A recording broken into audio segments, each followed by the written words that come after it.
47 years, America's heartland has been home to collegiate baseball's greatest moment, the crowning of the national champion.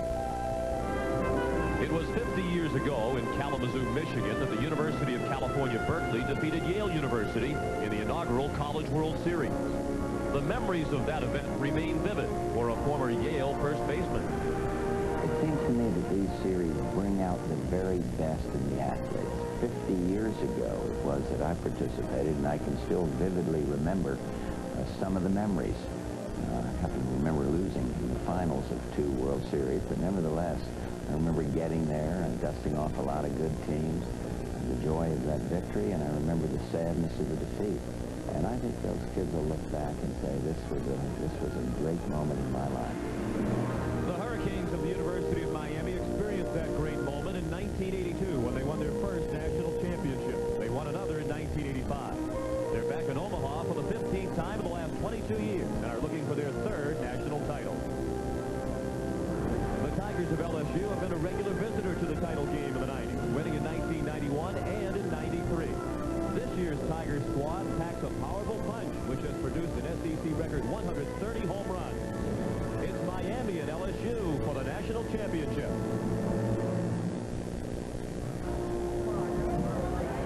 CBS Sports welcomes you to the College World Series and Rosenblatt Stadium in Omaha, Nebraska, where once again this year, attendance records have been set at the College World Series.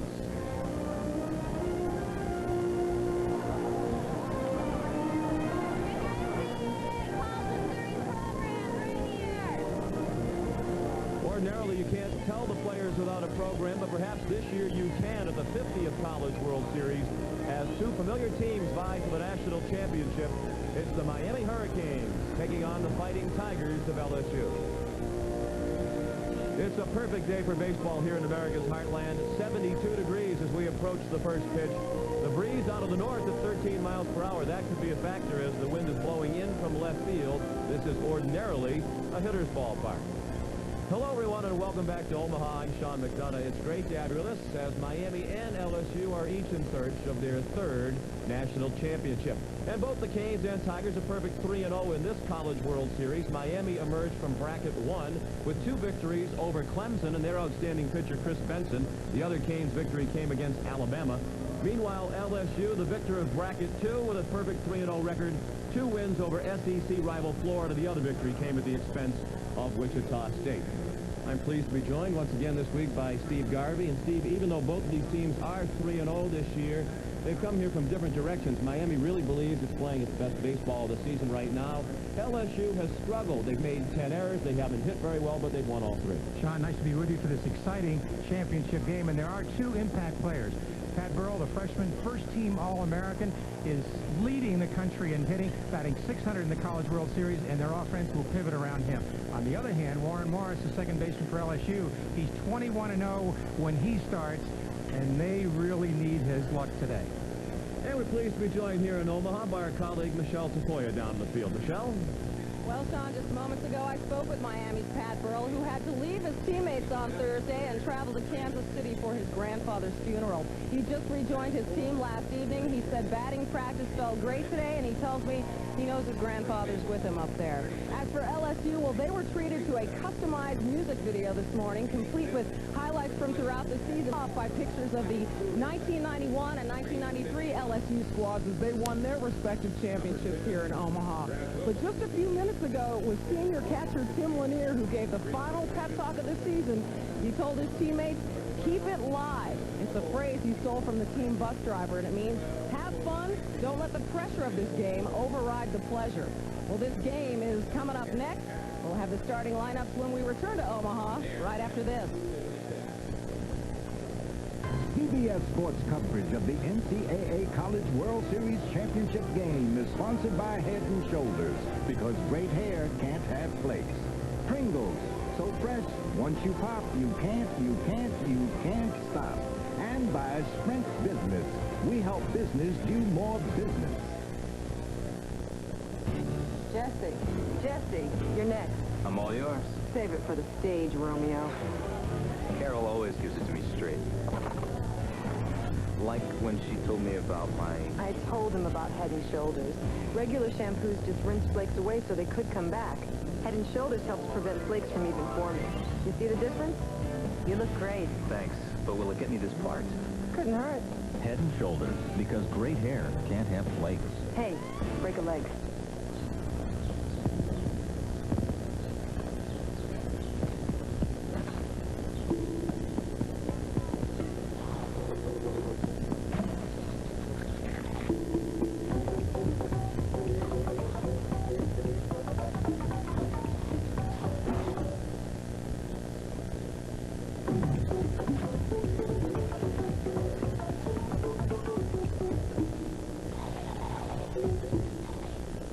The NCAA Foundation supports programs that respond to the needs of student athletes.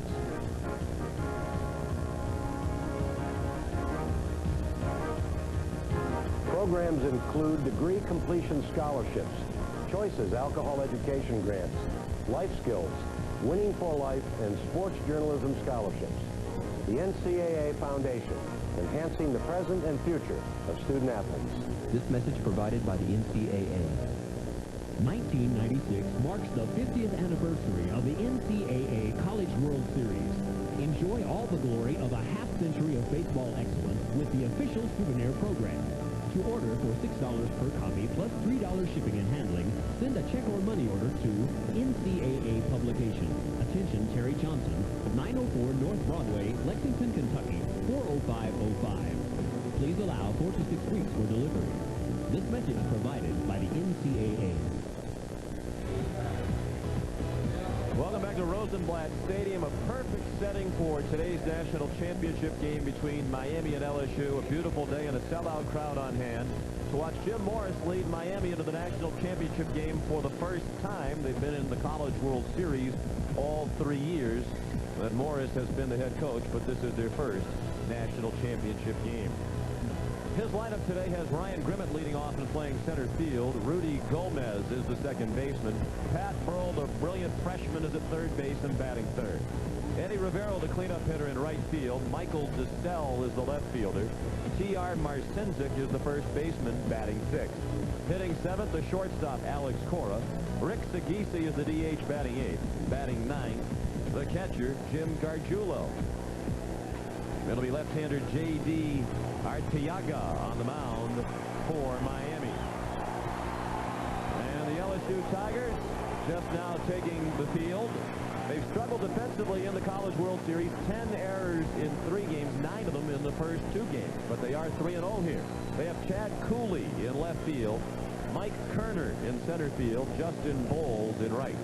Nathan Dunn with a team-high 20 errors at third base. Jason Williams has made 3 errors here at the College World Series at short. Warren Morris at second base. Eddie Furness at first. And Tim Lanier is the battery mate of today's starting pitcher for LSU, making the most important start of his life to this point. Junior Kevin Shipp from Pride, Louisiana. Well, Sean, Kevin Shipp is a 6-foot, 190-pounder who today has 2 things to accomplish. Number one, he's got to get his curveball over. He's got to keep Miami off stride. And number 2, he's got to get the ball down. This Miami team can crush the ball, and if he keeps that breaking ball up, it's going to be a long day for the Tigers. Ordinarily a starter, but here at the College World Series, he's been used twice in relief.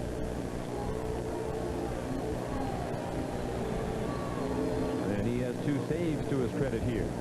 We mentioned this is a cozy ballpark, ordinarily hitter-friendly, but with a breeze blowing in today, that might not be the case. 332 down the line, 360 to the power alleys, and 408 to straightaway center field, where the wall is 10 feet high. It's only 7 feet high in left and right. There are rules differences between college baseball and the way the game is played professionally. Here at the College World Series, aluminum bats are allowed. Players must wear helmets with 2 ear flaps. Roadblocks are not allowed, and the use of tobacco products is prohibited. And the umpires working this game. Scott Graham has the balls and strikes with Randy Crystal at first, Tom McKinney at second, Tony Thompson at third. Kevin Gilmore is along the left field line, and Bob Jones is on the right field line.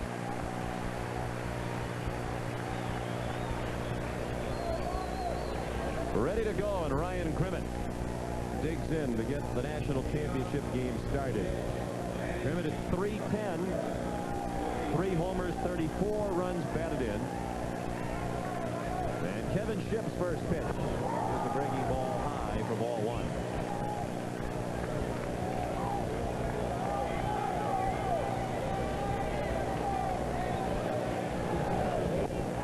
And ball low. 2 balls and no strikes. Shipp's fastball 86 to 90 miles an hour, according to Kevin. He's a quick worker, as you can tell. That looked like a pretty good pitch. Fastball called ball 3. Sean, 2 things to note early in this game. Number 1, a lot of tension in this championship game. This game is going to be played on emotion. The first 3 innings will be like a prize fight, each team feeling each other out, the pitchers getting settled on the mound. And right off the bat, Kevin Shipp walks Grimmett, the first hitter for Miami.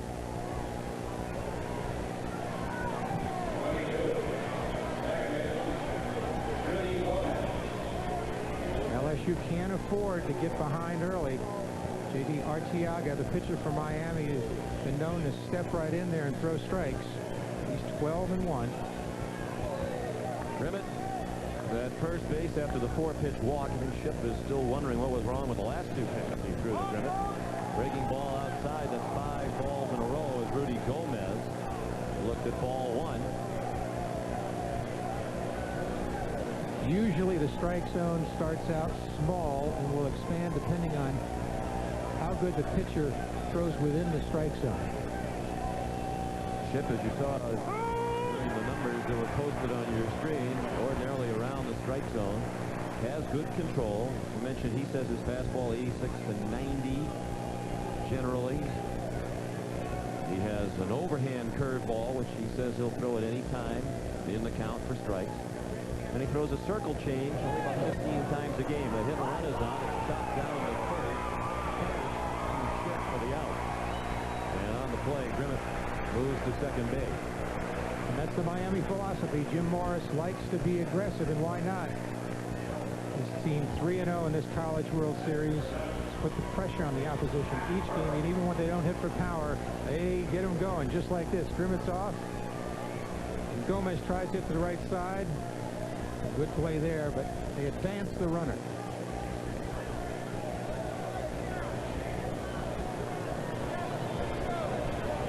Grimmett at second and 1 out. No score, just underway. In the top of the first. And Pearl bounces one to the left side, a base hit to the left. Grimmett slow to see if the third baseman Dunn could handle it. He advances to third. And Pat Pearl, the nation's leading hitter, on his way to becoming the first freshman to lead the nation in hitting, has a hit on his first swing in this game. Nathan Dunn, who has had trouble defensively, just doesn't get a good break on this ball. Seemed to be a little tentative, little slow getting to that big hopper. Now watch him. See, he breaks a little bit to his right. Now can't get to the ball. Runners on first and third for Miami. 1 out. And the batter is the right fielder, Eddie Rivero. He was up there hacking at the first pitch and bounced it into his dugout where all of his teammates are up on the top step. Rivero hitting .364 for the season with 8 homers and 53 runs batted in. You can see the attitude of this Miami team. They're going up swinging from that first pitch. They know that Shipp is ordinarily around the plate, throws strikes, and gets ahead of hitters. Sean, almost seems to be a killer instinct by Miami at this point. They definitely were a confident team as we spoke with them yesterday. They have more or less breezed through the first 3 games of this College World Series. They've outscored their opponents by a combined 36 to 9. It's the first classic confrontation in this game between pitcher and batter. Shipp falls behind 2-1. It's the wrong guy to get behind to. And he misses high. Now it's 3-1 on Rivero. With that base hit, by the way, Burrell is now hitting .492. Not only is he leading the nation in hitting, but He's pulling away from the rest of the pack. Ethan Barlow of Vermont is second. He's at 455. Burl is almost 40 points better now, 37 points ahead of any other hitter in the country this year as a freshman. The Ship came back with a good breaking ball down that time. The two problems so far this inning: a breaking ball that's up and not in there for a strike. Now at 3-2, he's got to come in. We'll see if Burl with good speed runs from first. A step toward third, and a look toward first. Burl, as you saw, can steal a base, has 8, has been thrown out 3 times. Ship in a jam here in the first inning. First and third and 1 out, no score. 3-2 with the runner not going. Bounce down to first. And Johnny Rodriguez, first base coach.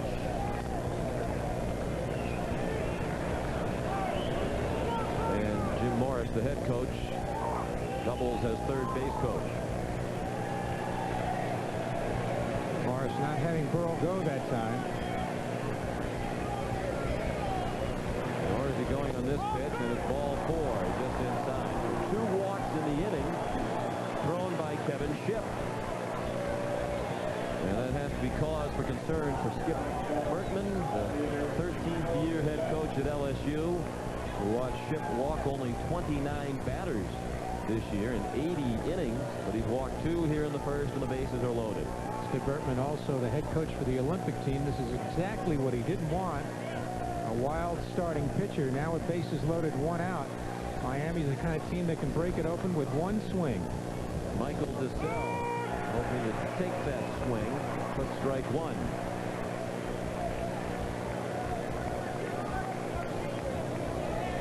Ball travels much better to right field here, even though the wind's crossing from left to right.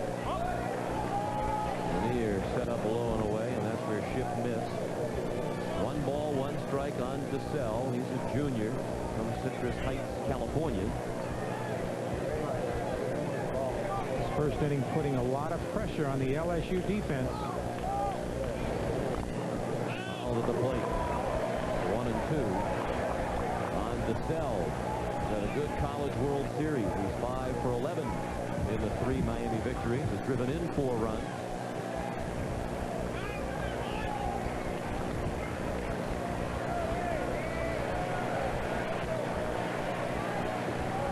The 1-2 pitch.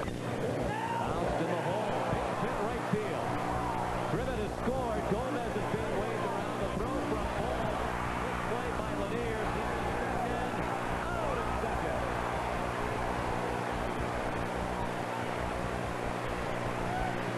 Two-run score on the play. DeSalle with a base hit and 2 runs batted in. Thrown out trying to make it to second base.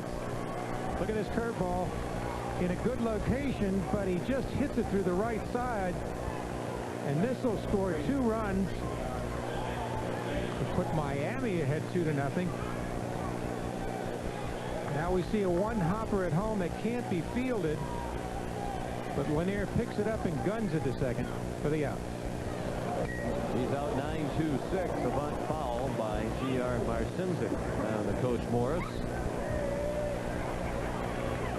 Take a look at this throw.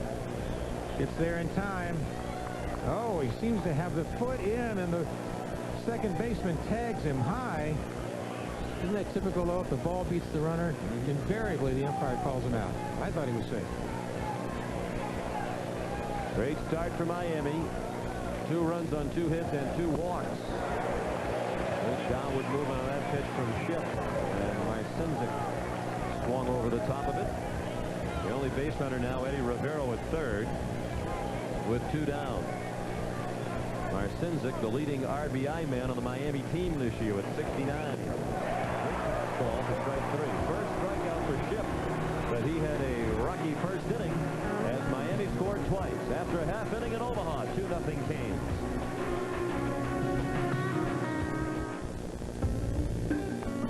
Thanks to Sprint Business, the Kelly family is getting bigger every day. There are over 500,000 of us. Because SprintNet is the data network that allows Kelly Services instant access to all their people coast to coast. That's how Sprint helps them place more people in more jobs in half the time. Sprint helped us grow 30%. We'll help your business do more business. Call Sprint Business. How's your job? Great. It's still a lot of stress, though. You still getting those headaches? Yeah. I actually went to the doctor. I thought they might be migraines. He said they weren't. He told me to take Tylenol, extra strength. Tylenol? Not some prescription, huh? The Tylenol works great, Dad. More than aspirin, more than ibuprofen. For headaches, doctors recommend Tylenol the most. You should have come to work for me, Julie. Oh, sure. No stress there. Skip Bertman is LSU's all-time winningest coach. Today he's looking for his third national title. And here is his lineup. Jason Williams leads off and plays shortstop. Mike Kerner is the center fielder. Nathan Dunn is at third base. Eddie Furness, the SEC Player of the Year, is the cleanup hitter and first baseman. Chad Cooley in left field. Brad Wilson is the DH batting sixth. Batting seventh and playing right field, Justin Bowles. Tim Lanier is the captain and catcher. And the number 9 hitter, second baseman, Warren Morris. And the defense for Miami, Michael DeSalle is in left field with Ryan Grimmett, a speedy center fielder, Eddie Rivero in right. Pat Burrell, a team-high 20 errors at third base. Alex Cora, a brilliant shortstop. Rudy Gomez, the second baseman. T.R. Marcinzik at first, and Jim Gargiulo is the battery mate of today's starting pitcher, left-hander J.T. Arteaga. As Jim Morris says, J.D. started just about every big game in Morris's 3 years as the Canes coach. Arteaga, very crafty left-hander, sinker, slider, fastball, box change. With that 12-1 record, riding a 12-game win streak. He lost his first start of the year against Florida, hasn't suffered a defeat since. And pitching to Jason Williams. LSU bats trailing 2-0 in the bottom of the first. And like Chip, Arteaga has started out throwing balls. Arteaga's philosophy today will try to work on the frustration of LSU, which hasn't hit up to its potential. Probably the worst guy that LSU could face, because he'll throw the ball slower and slower if he starts to keep it in the strike zone. The 2-1 hit on a hop to short. That's the wrong spot. To Marcinzik for the out. Cora, the younger brother of Joey Cora, now with the Seattle Mariners. And Alex, as Jim Morris says, is a highlight film at shortstop. Cora takes a one-hopper. Look at the footwork. Good balance. A little flip over to first. One away.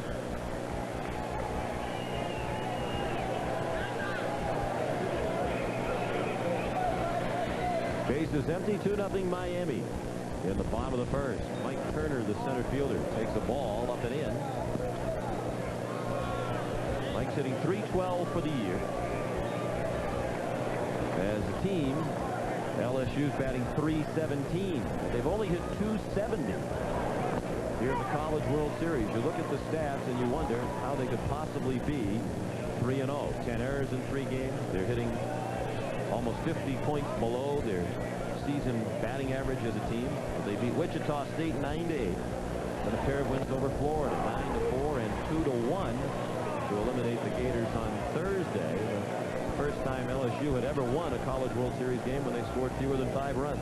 Kerner that time pulling his head out on the lefty Arteaga, who's threw a nice slider. Catcher sets up outside. Little looper, and Cora can't get it. It's just out of his reach. Grimmett plays it quickly. Kerner, one of the few real stolen base threats on this LSU team, has a blue pit. Kerner looks so bad on the pitch before. Now this time, see, he keeps his shoulder in, just flicks the bat, throws it into left center, and is on at first. And he's 23 of 25 in stolen bases. LSU doesn't run much because they have such a power-hitting team. Skip Bertman doesn't want to take the bat out of his power hitter's hand. Nathan Dunn, the hitter. And one of those power hitters we were speaking of with 21 homers. 21 round trippers, good for third in the SEC this year. And he has 2 teammates ahead of him. Eddie Furness with 26, Justin Bowles 22.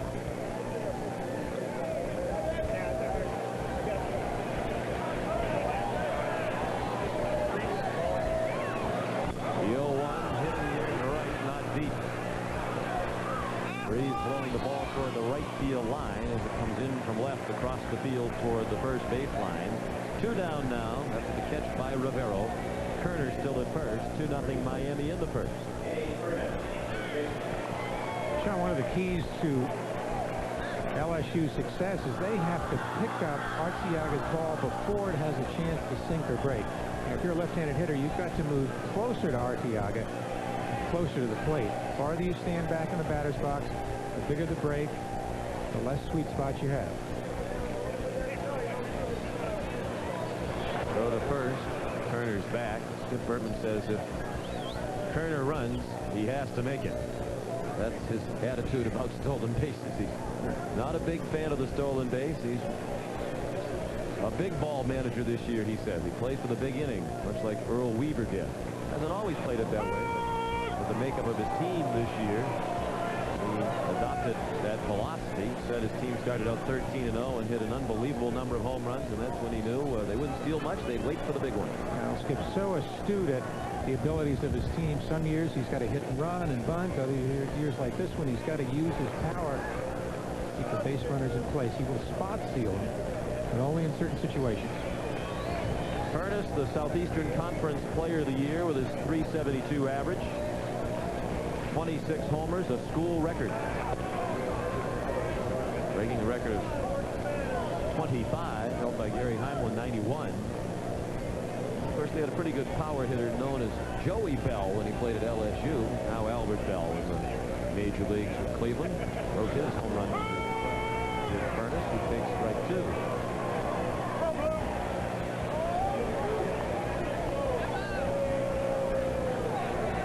Furness now has to cover the plate behind 0-2 with 2 outs in this inning. And hit the ball where it's pitched.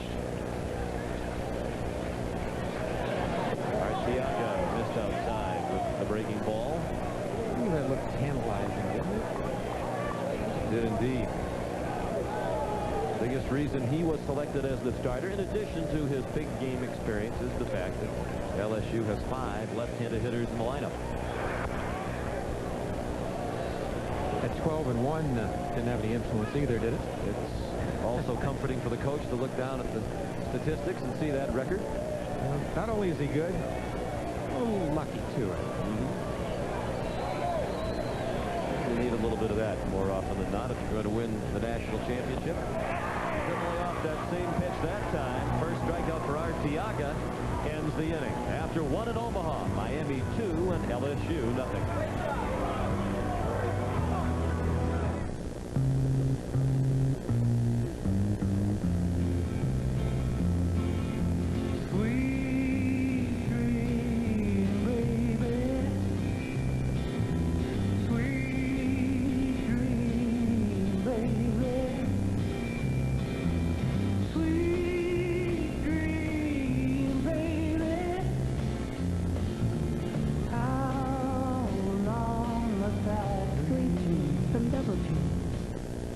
Say your painted wood's looking kind of dirty?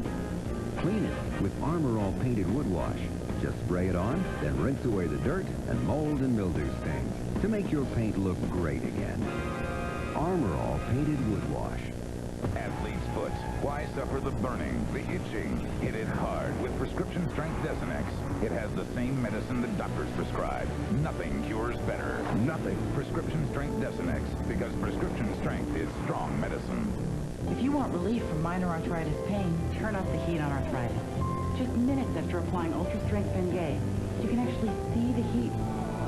That's because Ultra Strength Bengay is the strongest, most advanced Bengay ever, and the only one with powerful heating relief of 3 pain relievers, and it'll last for hours.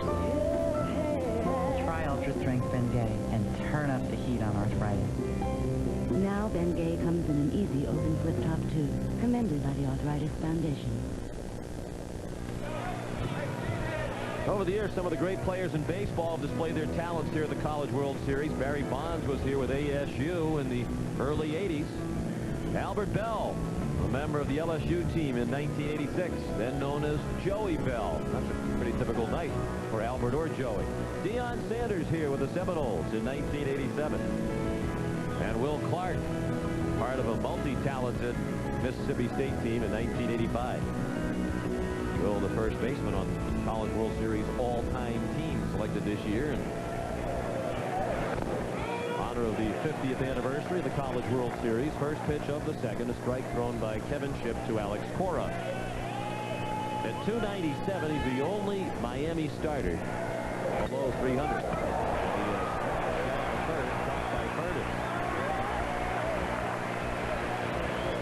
Wow, what a bullet that time. He took a tight little slider and just hit a slap shot to Furnace. Alex has hit very well lately. You know you have a pretty good hitting team when you only have one guy under 300 and he's hitting 297. On the edge. Miami has shattered its school record for team batting average this year. They're hitting 342 as a team. First ball swinging, Rick Sagisi with a pop-up and foul ground off third out of play.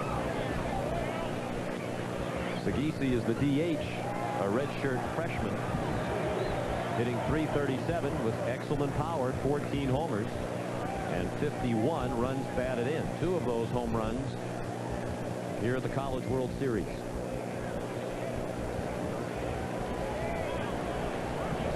Off-speed pitch, line to left to hit. Chad Cooley over to cut it off. And Sagisi has a base hit.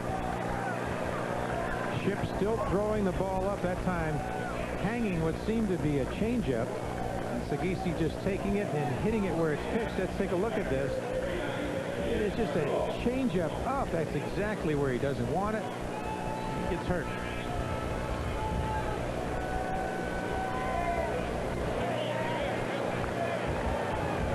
Three hits now for Miami, all of them singles. They scored 2 runs on 2 hits and 2 walks in the first. And now Sagisi's at first. With 1 out in the second for the number 9 hitter, the catcher, Jim Gargiulo, batting .330. Gargiulo with a little bit of pop, 8 home runs this year. Good RBI man in that 9th spot. And don't be surprised if Miami puts on a hit and run. Gargiulo turned a bunt, took a ball. I guess it also says a lot about your team when your number 9 hitter is hitting .330 with 57 runs batted in 62 games. Certain comfort the head coach has. Miami is at .342 as a team. They average 9 runs a game. They had 91 homers in 63 games this year.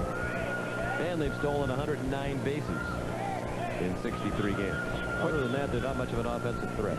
What balance, though, between power and the ability to hit line drives and to move the runners? 2-0, a borderline strike. 2 balls, 1 strike.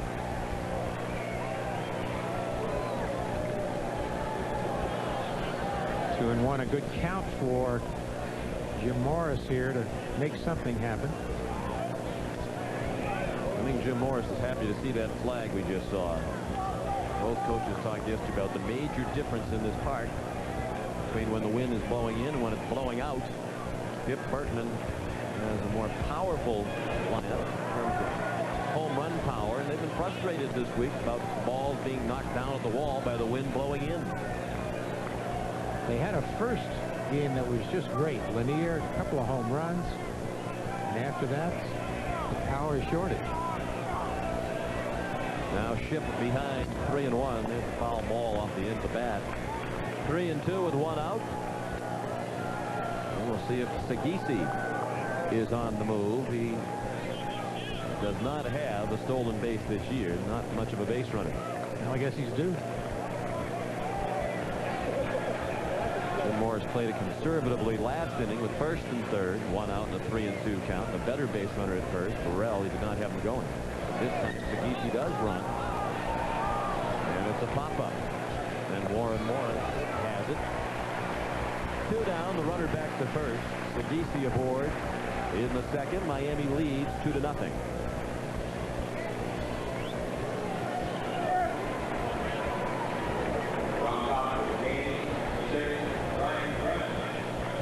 Kevin Shipp's in his first year at LSU. He's a junior college transfer from Meridian Community College in Mississippi. And he's facing the top of the order. Ryan Grimmett up for the second time in as many innings. He drops down a bunch. Dunn let it bounce foul.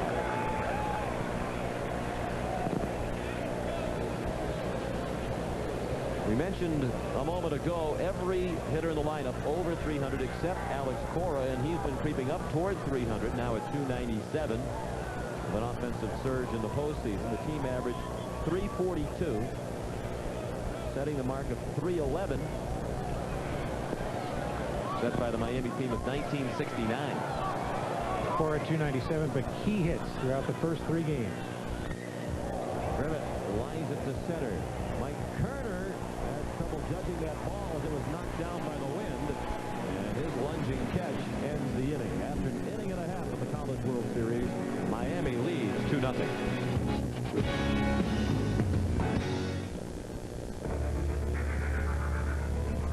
Pennzoil technology leads the way again. Pennzoil 97 blows away competition by being first to fully achieve 1997's tougher GF2 motor oil performance standard that requires higher fuel efficiency, reduced volatility burn-off, full-time protection against high-rev foaming. Don't wait. Get tougher GF2 motor oil performance for your car today. Get Pennzoil 97 and get it now. This is CBS. Important notice to homeowners. The U.S. Department of HUD has made it possible for you to borrow up to $25,000 for home improvements. I'm Brad Levine with Save More Builders. At Save More Builders, families with low to high incomes can now make quality home improvements with no money down and small monthly payments. Finally, a HUD program for everyone. Let Save More fix up your home with no money down and a small monthly payment. Call 837-1163 or out of town, call toll free. Don't be alarmed if you see fire trucks in front of A1 Appliance. To celebrate the reopening of our Chalmette store that burned, A1 Appliance is holding fire safety fairs at all locations. A1 is burning out hot buys on all Amana refrigerators in stock. Get red hot savings on all Amana washers and dryers. Get 12 months, same as cash, and a home security system installed with 6 months free monitoring. Come to the A1 Appliance Fire Sale. But remember, when talking about fire, safety comes first. At A1 Appliance, we're talking big. A World Series wrap-up with the Tigers, Sunday. Steve Garvey, better known for his outstanding Major League career, but Steve also had an excellent career at Michigan State in the mid and late 60s. All-American in 1968. Also a football letter winner, which folks forget. Old defensive back as an offensive quarterback out of Florida. They looked at me, you're a little short for that. So what I got to do was take on pulling guards and tackles for 2 years, but it was a great experience. And I'll never forget, as a freshman baseball player, my first game, we played Eastern Michigan. The opposing pitcher walked the first 3 guys, and I stepped up, hit the first pitch, sliced it into the red cedar for a grand slam. And what do you do after that? It's downhill from that. Just take a bow and hope for other good things to come. It was fun, though. Chad Cooley begins the second for LSU against J.T. Arteaga. LSU bats, facing a 2-0 deficit. Arteaga surrendered 1 hit in the first. That's well hit to right center, but the center fielder Grimmett, playing in that direction, makes the running catch in the alley for the first out. Grimmett did a good job that time of playing the hitter where the pitcher was going to throw it. A lot of times you can see how a pitcher's going to throw just by how the outfield shifts one way or the other. Just take a look at the center fielder. If you're the hitter, he'll give you an indication of where they're going to throw you. Brad Wilson is the hitter. He's the DH. He takes the ball low. Here's a man who needs to hit for the Tigers, batting .083 in this World Series. One of 4 regulars really struggling with the bat in this LSU lineup at the College World Series. Wilson's 1 for 12. Jason Williams also 1 for 12 with his 0 for 1 today. Eddie Furness is 2 for 12. Nathan Dunn is 3 for 15. Combined 5 for 27, no extra base hits. And they're still 3-0, which means they know how to win even if they don't have a good offense. Those combined stats for Dunn and Furness, 3 and 4 hitters. 5 for 27 without an extra base hit. Arteaga now at 2-2 with Brad Wilson. And Justin Bowles is on deck. He'll throw that slider again outside. And Wilson went with it. Lined it into the stand to the left. They expect about 22,000 today here at Rosenblatt Stadium. And if that's what they were expecting a full house. Because if you can find an empty seat, give us a call and tell us where you saw it. We can't find one from here. That was a setup pitch by Arteaga. Fastball away, usually comes back with a slider. Now at 3-2, he tried a sinker that time, but he's not afraid to throw that slider behind in the count or 3-2. Especially to a left-handed hitter. Arteaga, 21-year-old junior, right down the middle. Wilson frozen. The off-speed pitch for strike 3. Second strikeout for J.D. Arteaga. That's what we just talked about. He'll throw that slider at 3-2, and it just freezes him. Why he didn't swing at that pitch that was very good to hit, we don't know. Let's take a look now. Watch this slider come up and break right over the heart of the plate, thigh high. Frozen. As you said, tough pitch to take, especially 3-2. Ball one high to Justin Bowles, up with 2 outs and the bases empty. Bowles batting .304. He was second behind his teammate Furness in homers in the SEC this year with 22. LSU very tentative at the plate. You can see that by some of the swings of the left-handers. And at that time with Wilson just taking a pitch at 3-2, not being aggressive. Bowles, the leading hitter for Skip Bertman at the College World Series, batting .444. Justin's 4 for 9 here. He has scored 5 runs, far and away the team high. He's hit a home run.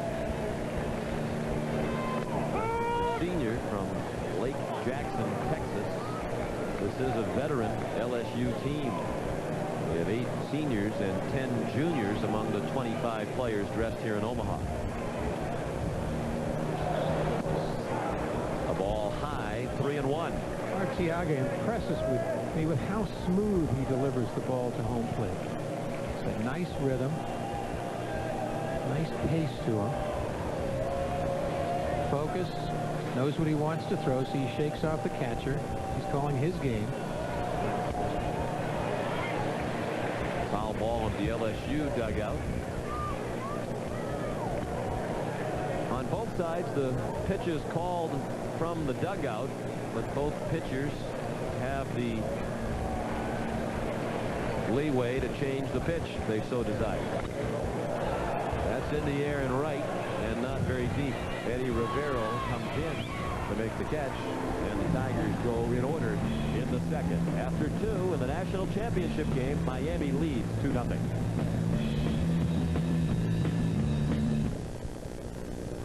The quarterback pulls out and hits the striker. Passes it upfield. It's picked up by the forward. Popped inside. Slam! It's good! This year, 22 sports play like one team as female and male athletes join in pursuit of the Sears Directors Cup, awarded to the school with the best all-sport record in college. He shoots. She swings. Going, gone!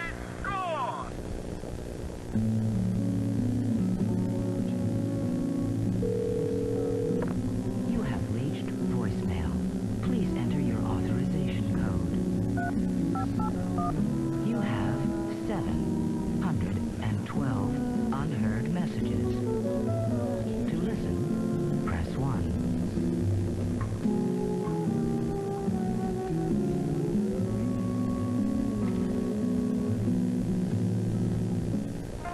Hey, where's the kids? Just you and me tonight.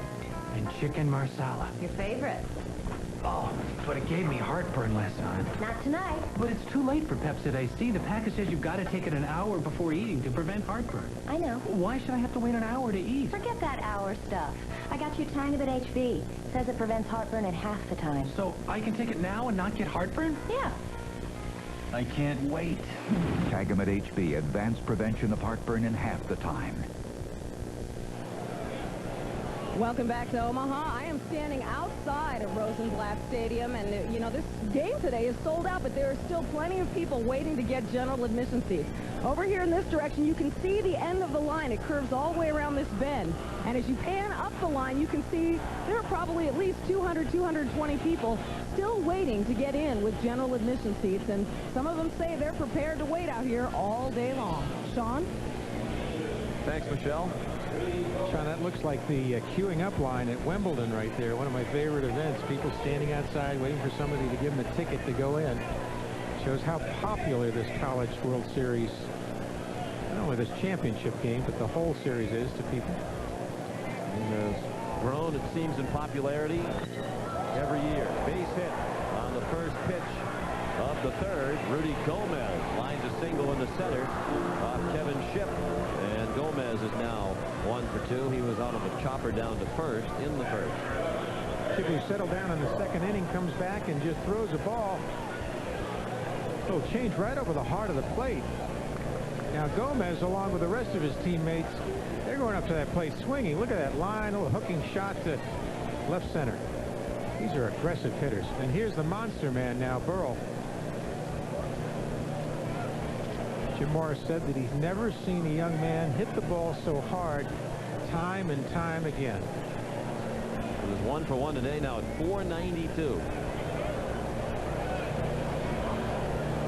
One miss by Shipp and could put LSU in a serious jeopardy position, being 4 runs down.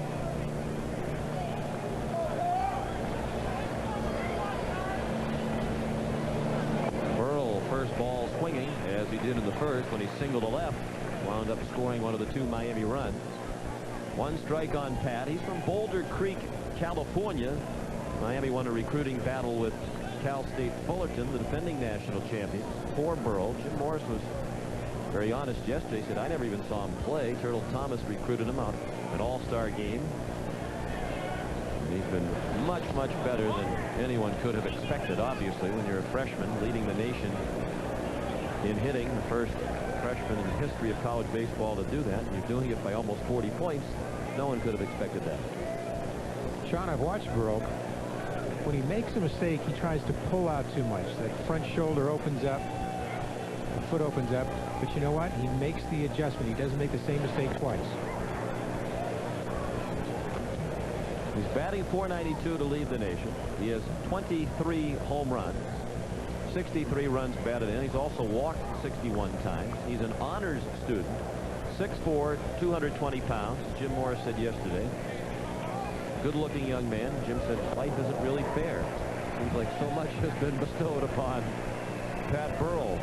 One of the folks in the Miami administration, Rob Wilson, their outstanding baseball sports information director, referred to Burrell as Superman when he came back from his grandfather's funeral last night. He said, well, Superman is back in town. Says a lot about the character of this young man. The runner goes on a 2-2 at strike 3. The throw not in time. Gomez has the stolen base, his 28th of the year.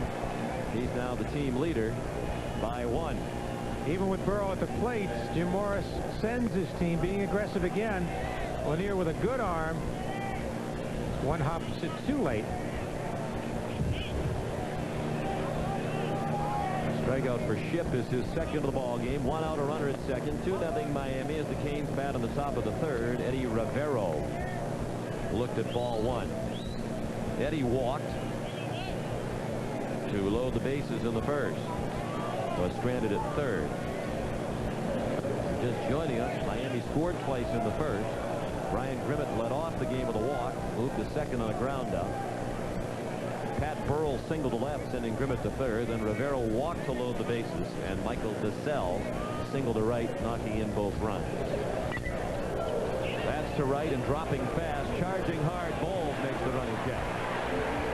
Gomez was not back to tag on the shallow fly. He was a couple of steps off the bag, and he's still at second with 2 down.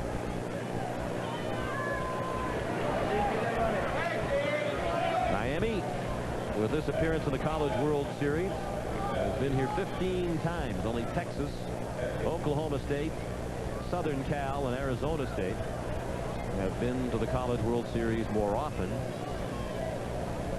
For LSU, This is appearance number 8. Ground ball. Great diving stop by Morris. Now the throw. Play with Gomez. Score. He is out. Morris saves a run with a great diving stop and his alert reaction to get back on his feet and throw to home as Gomez tried to score from second on that play. What a great stop by Morris. A good luck player for LSU and a strike to home. What a play. And that could be the spark LSU needs. They're down 2-0. Rebel, express yourself. Take your creativity to a whole new level. Express yourself.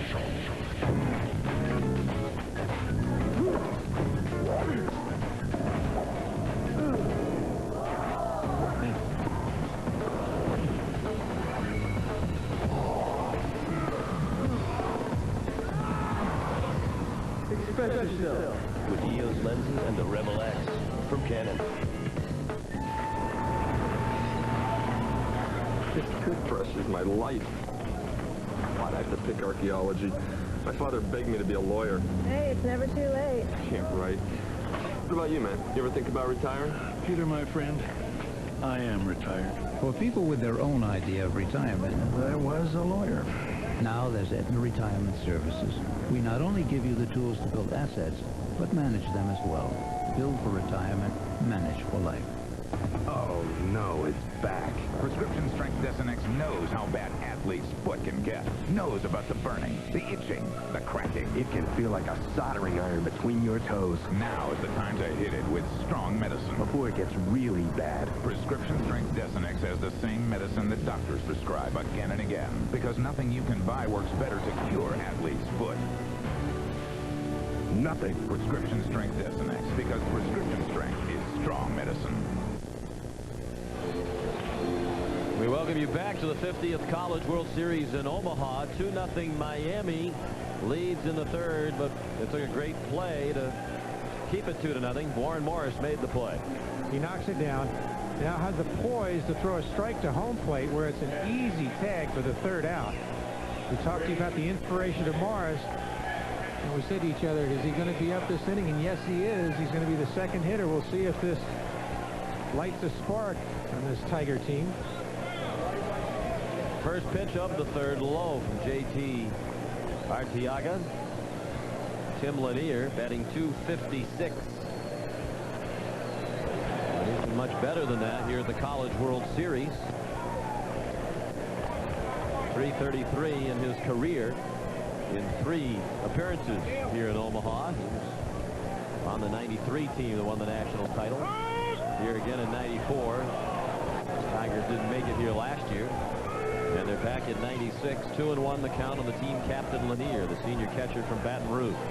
He needs to have a big game like he did in the first one of this College World Series. Strike upon the appeal down to Randy Crystal, the first base umpire. 2-2 on Lanier. You have to look whether the bat crosses the head of the plate or the wrist break, and it did. Good call by the umpire. Couldn't hold up. Juan Diego Arteaga. J.D. has allowed only 1 bloop hit through 2 innings. He's retired 5 in a row. That off-speed pitch missed low, and it's a full count on Lanier with Morris on deck, and then the top of the order, Jason Williams. The excellent defense of Miami. See short and second, how deep they play. They charge every ball. That's ball 4 outside. First walk issued by Arteaga. And the Bayou Bombers, as they've become known with their home run hitting prowess, have the lead man on for the first time this afternoon. Warren Morris, that defensive play just made an example of why the Tigers are 21-0 this year when he is in the starting lineup. He takes a strike. The reason he hasn't been in for every game, a fractured hamate bone on his right hand that required surgery on April 24th. And he was out for a month. A little lob and shallow left over the head of Cora. Because of the hand injury, that has more or less been Warren Morris's approach at the plate since returning from the hand surgery, just trying to guide the ball in the left field. Very difficult for him to turn it over and pull it into right. Sean, I had a hamate injury in '71, and the hand was weak for about 8 months. Now, what he does is he just tries to make contact and hit the ball where it's pitched, and does a very good job at it. Runners on first and second, and nobody out for the Tigers of LSU. They trail 2-0. Now the top of the order, and Jason Williams. He bounced to short, leading off the LSU first. Now 1 for 12 in this College World Series. Turns the bunt and pushed it foul. Even though Williams has struggled, Skip Bertman said yesterday, I need a hit in the ninth. Jason Williams is the man I'd want up there. He's the all-time leader in hits at LSU with 326. Now Williams tried to bunt to first base that time because Arteaga's a left-hander, falls off towards third. Good location to bunt. We'll see if Skip Bertman has him bunting again. He does not, and it's chopped foul, and now Williams is in the hole. 0-2. And you wonder why he had him swinging that time on the second pitch. Sometimes they give him one chance to bunt, which naturally draws the infield in more and gives him a good chance if he does hit the ball hard to get it by the corners. And as you might expect with Bertman's big ball philosophy this year, playing for the big inning, looking for the long ball, they don't bunt very much. Only 19 sacrifices as a team the whole year. The 0-2. Chop foul. 2-0 Miami, but the Tigers are threatening. First and second and nobody out. Tim Lanier started the inning with a walk. He's at second after the looping single left by Warren Morris, who stands at first.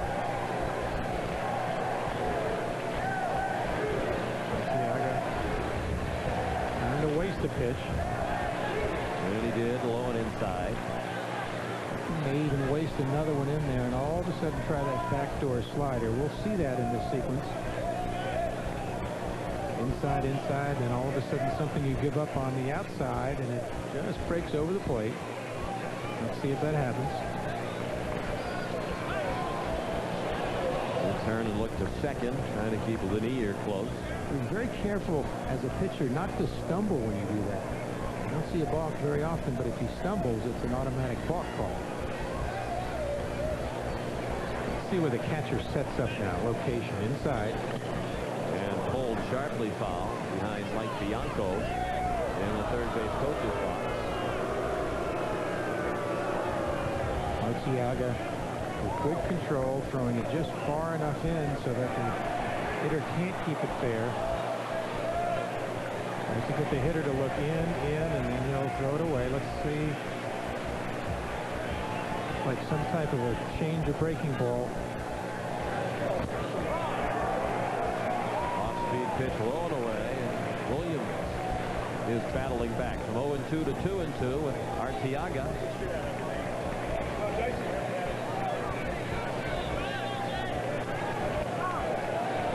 Fastball change.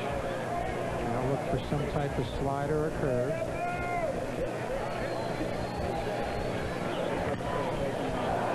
Foul. Jason Williams doesn't like Mike Bianco, the third base coach. He's got a couple well-hit balls in the direction of the third base coach. Bianco's got to have a lot of confidence in his agility and quickness. He's much closer to the plate. He's out of the batter's box, so he's got to keep one eye on Williams. This is the 8th pitch of this at-bat to Williams. And he's battled from 0-2 to 3-2. There's that backdoor slider that time. He gave it a try, just missed on the outside corner. I don't see the Tiger runners going now. They're going to let Williams hit away. He's got to look straight away, stay on the pitch now.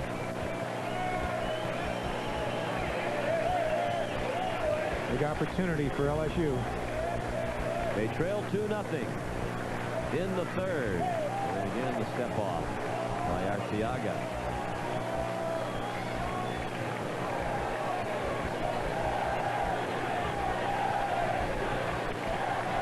.47 pitches for J.D. This is a very well-rested pitching staff for Miami. There's ball pouring off, enough to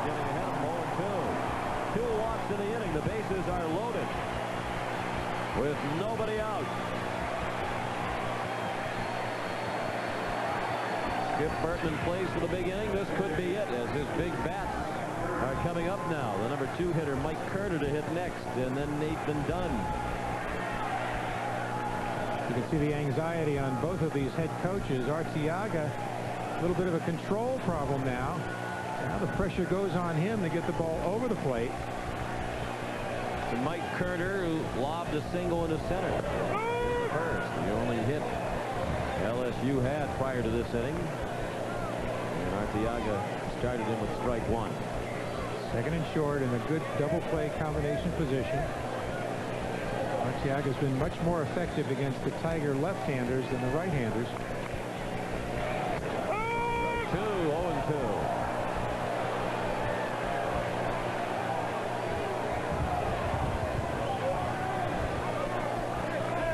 Kerner's a sophomore from Turnersville, New Jersey.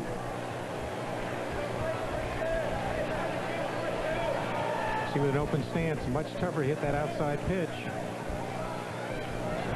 That's a header ripped to the right, a base hit. Lanier has scored, and they hold Morris at third. And now they have 2 men standing on third base. Gargiulo, the catcher.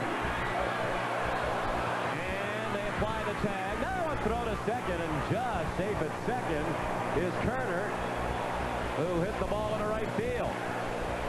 Mike Bianco threw up a late stop sign, but with nobody out, he didn't want to take a chance making an out at the plate. He made the right play.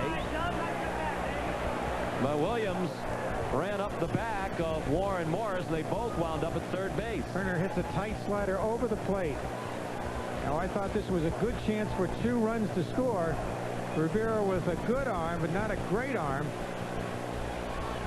Held at third. Now LSU makes a base running mistake they can't afford to make. Gargiulo, good job. Nice accurate throw, forcing the runner to stop. He runs out of the baseline. That's why he's out. Cora with a presence to throw to second, too late. Shaking his head, saying we can't afford to make this kind of mistake. Well, you can understand Mike Bianco's philosophy in the third base coach's box, even though, as you say, probably had a good chance to score that second run, running on Rivero with nobody out. Ordinarily, you don't take that chance, and it just wasn't very good base running by Williams, running up the back of Morris. This is the championship game. You must be aggressive, especially when you haven't scored a lot of runs. Ball went outside, so you say send them in. Send them in. Clearly, Miami has been aggressive at the plate. That's why they're leading 2-1. LSU can't continue to expect Arteaga to have control problems. Nathan Dunn, the batter. Go-ahead run still in scoring position. And Turner alertly moves to second. There's a long drive to center. Grimmett on the run. Just in front of the warning track to make the catch. Both runners tag. Morris on to score the tying run. 2-2 the score on a sacrifice fly by Nathan Dunn. Kerner to third on the play. Dunn's job was to get the ball in the air, to get the runner in with only 1 out. He did an excellent job that time.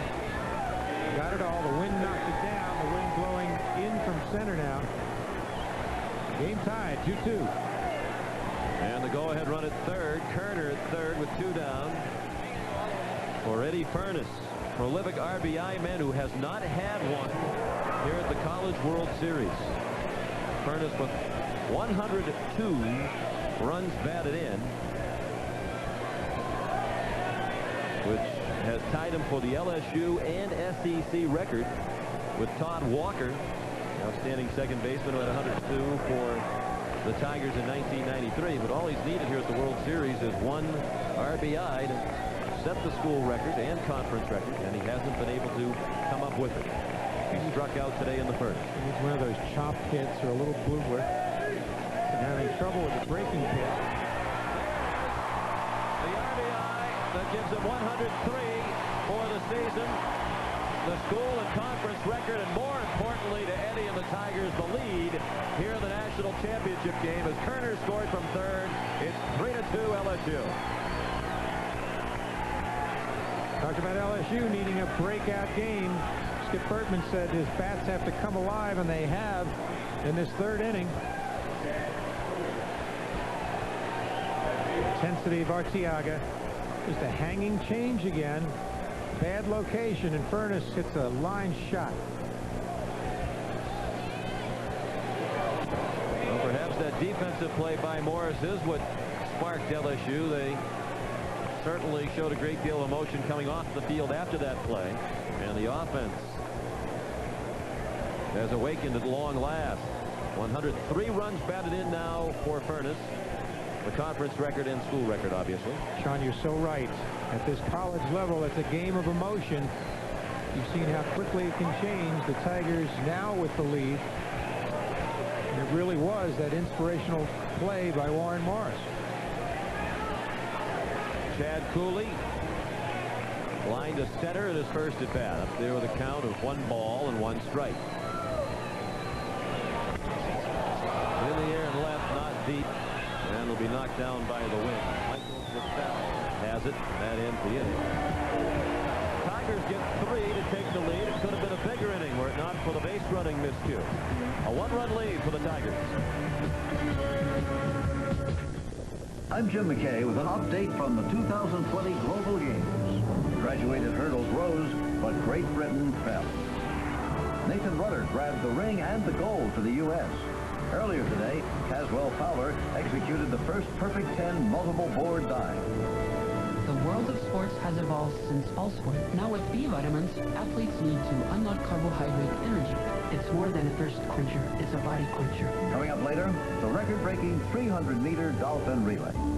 You're on CBS. It's time! We moved it. Now you make the move. The original Bone Ford is now the all-new Bone Ford, so get going. I'm going. Get going for the grand opening celebration. I'm going. Bone Ford has new shipments and factory authorization as flash prices for our grand opening. Win color TVs and free vacations every week. And look at this. I'm going. Register for the grand prize, a Sea-Doo jet ski from St. Tammany Marine. We're going. Everybody's a winner every week. We'll bust our head for you to make the move to the all-new. Lawsuit abuse. Think about someone faking a fall and filing a phony claim. Businesses close. People lose their jobs. When I promised you I'd pass legislation to stop these abuses, I kept my promise. I'll do the same in Washington. And there's something else. Senators who serve in Washington more than 2 terms tend to abuse their powers. They lose touch with the people. I fought for term limits in Louisiana, and it's now the law. I'll do the same in Washington. Common sense for Louisiana. Chuck McMains, Senate. A World Series wrap-up with the Tigers Sunday. We mentioned earlier this is the 50th College World Series. As part of the celebration, fans here in Omaha voted for the all-time College World Series team. Among their selections, Will Clark, Robin Ventura, who had a 58-game hitting streak at Oklahoma State, Todd Walker, the outstanding second baseman for LSU, and a pretty good outfield with Winfield and Bonds surrounding Mark Kotsay, a member of last year's national champion team. Pete Incaviglia, the DH. 3-2 LSU. Miami trails for the first time in the postseason since their first game of the regional against Sam Houston State, which was their only loss in postseason. They bounced back to win 7 straight coming into this one. P.R. Marcinzik, the leadoff batter for the Canes, and he's quickly in the hole. 0-2. He struck out swinging against Kevin Shipp to end the first. Let's see if Shipp is inspired by that 3-run rally that gives him the lead. He's calmed down after a tough first inning. And the breaking ball missed, blown away. Good curveball that time. Good 12-6 rotation. Very tough to hit. Seems to be much looser with his delivery. Kevin told us yesterday, didn't think he'd be nervous today. He's pitched twice in relief in this College World Series, both in tight ball games. He picked up saves at each of those appearances, and he has also pitched in the past in the Junior College World Series when he was at Meridian Community College in Mississippi. And he throws Marcinzik straight in the back with the breaking ball. That's 3 strikeouts in the ball game for Ship, 2 at the expense of Marcinzik. Part of the pitching plan by Ship is to get the curveball over, and this is a great one. He needs to keep Miami off balance. Oh, he gets Marcinzik just have a little jerk there. He just really fooled him.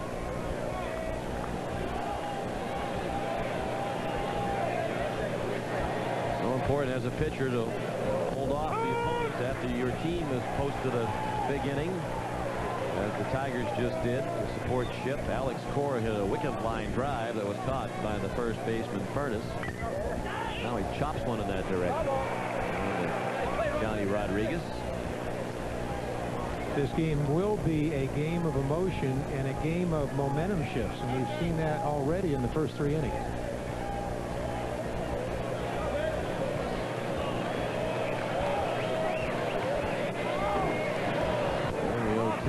Off speed at 79 miles per hour.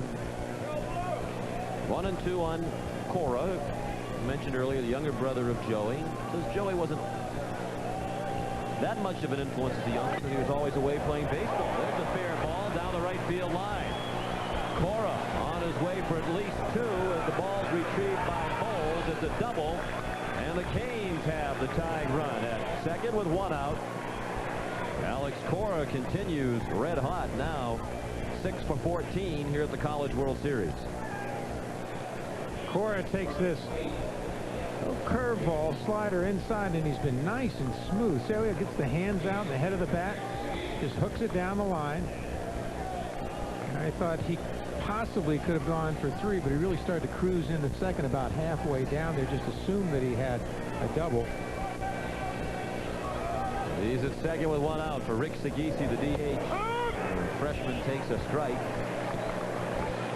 Now, Ship's pattern has been to start off the left-handers with breaking balls. If you're watching this game as a hitter, you've got to wisen up to that.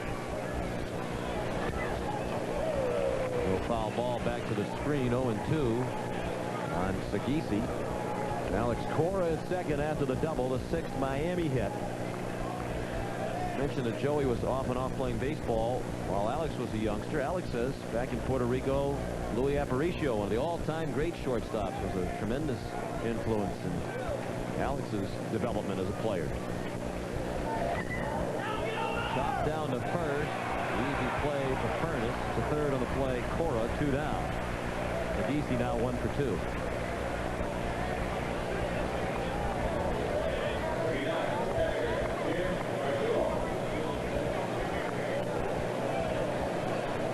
Ship, the junior, missed about a month this season with tendonitis in his right shoulder, problem that plagued him during his 2 seasons in junior college as well. Trying to preserve the 1-run lead. 3-2 LSU in the 4th, a runner at third and 2 outs, and ball 1 delivered to Jim Gargiulo. Cora bluffing well down the line as Ship missed low and away. 2-0. Gargiulo pops to second in the 2nd. Cora trying to get a balk that time, trying to see if Ship was watching him. Didn't work that time. Ship focused on the hitter with 2 outs. Just got a piece of him that time. Now it's 3-0. And the leadoff hitter, Ryan Grimmett, is on deck. That's a worn shoe right there. A Ship that is springing a leak. Ball 4. 4-pitch walk to Gargiulo. And that is the 3rd thrown by Ship, the 1st since the 1st inning. Well, that's a piece of leather that you keep putting over a shoe, and that's probably the 3rd or 4th time this year that they've put a piece of leather flapping over it. Obviously, he loves those shoes. They're broken in, and they've pretty good luck for him. Tying run at 3rd. Go-ahead run at 1st for Miami. 2 outs in the 4th. Ryan Grimmett takes a strike. Ryan led off the ballgame with a 4-pitch walk and scored the 1st run of the game. He lined to center in the 2nd. Sean, I'm so impressed with these aluminum bats and how big the heads are. The hitting surface on these aluminum bats. No wonder the ball goes so far. And they hit the ball so consistently. The Louisville TPX there, favorite bat of Miami. Fouled to the screen, 0-2. Ron Grimmett, a junior from Cincinnati, Ohio. Nice catch by Kathy Wiest, member of the ground crew who has dazzled the fans here in Omaha over these 10 days. Her ability to play balls flawlessly off the screen. Kathy's a senior at the University of Nebraska, Omaha, Lake Minnetonka, Minnesota. And there she is, basking in the glow of her latest catch. The big smile. Really sweet.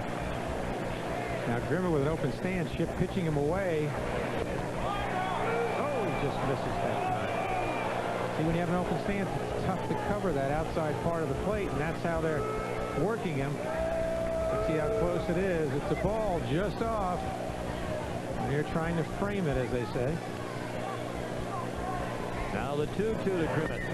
Dropped over the mound. And Williams gets in the back to force Gargiulo in the inning. McCain ran 2. They've left 5 men on. After 3.5, 3-2 Tigers.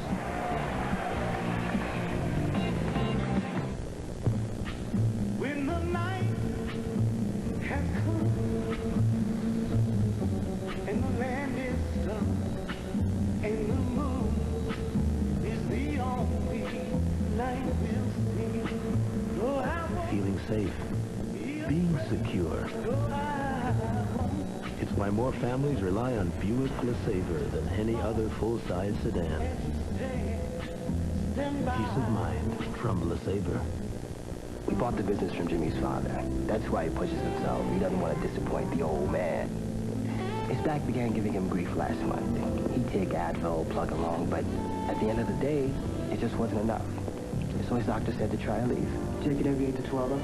No, I like that. Winds up at the end of the day, a leave is stronger relief than a dose of Advil. A leave was all it took. This year, he may even take a day off.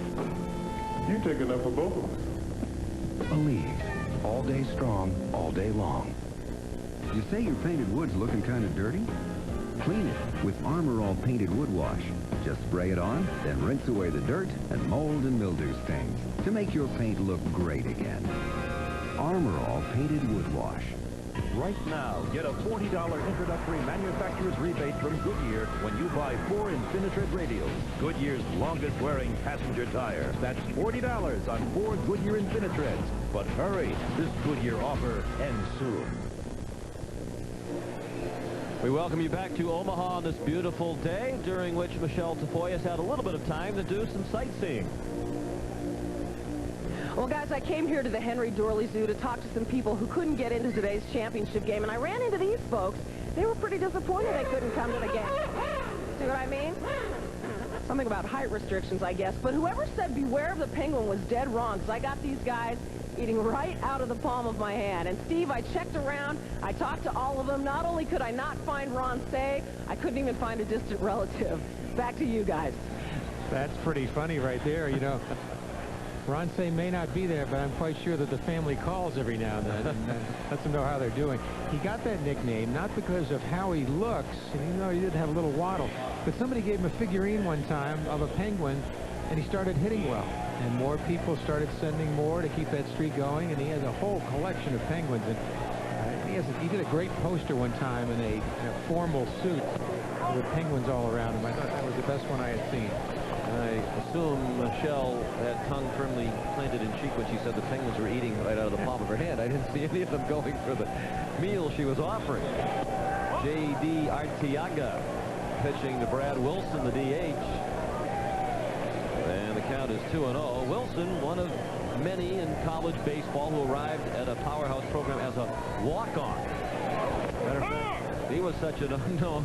Skip Bertman refers to him as a stumble-on. So some of the walk-ons, you know who they are. You just don't have enough scholarships to give them a scholarship, but you hope they'll come.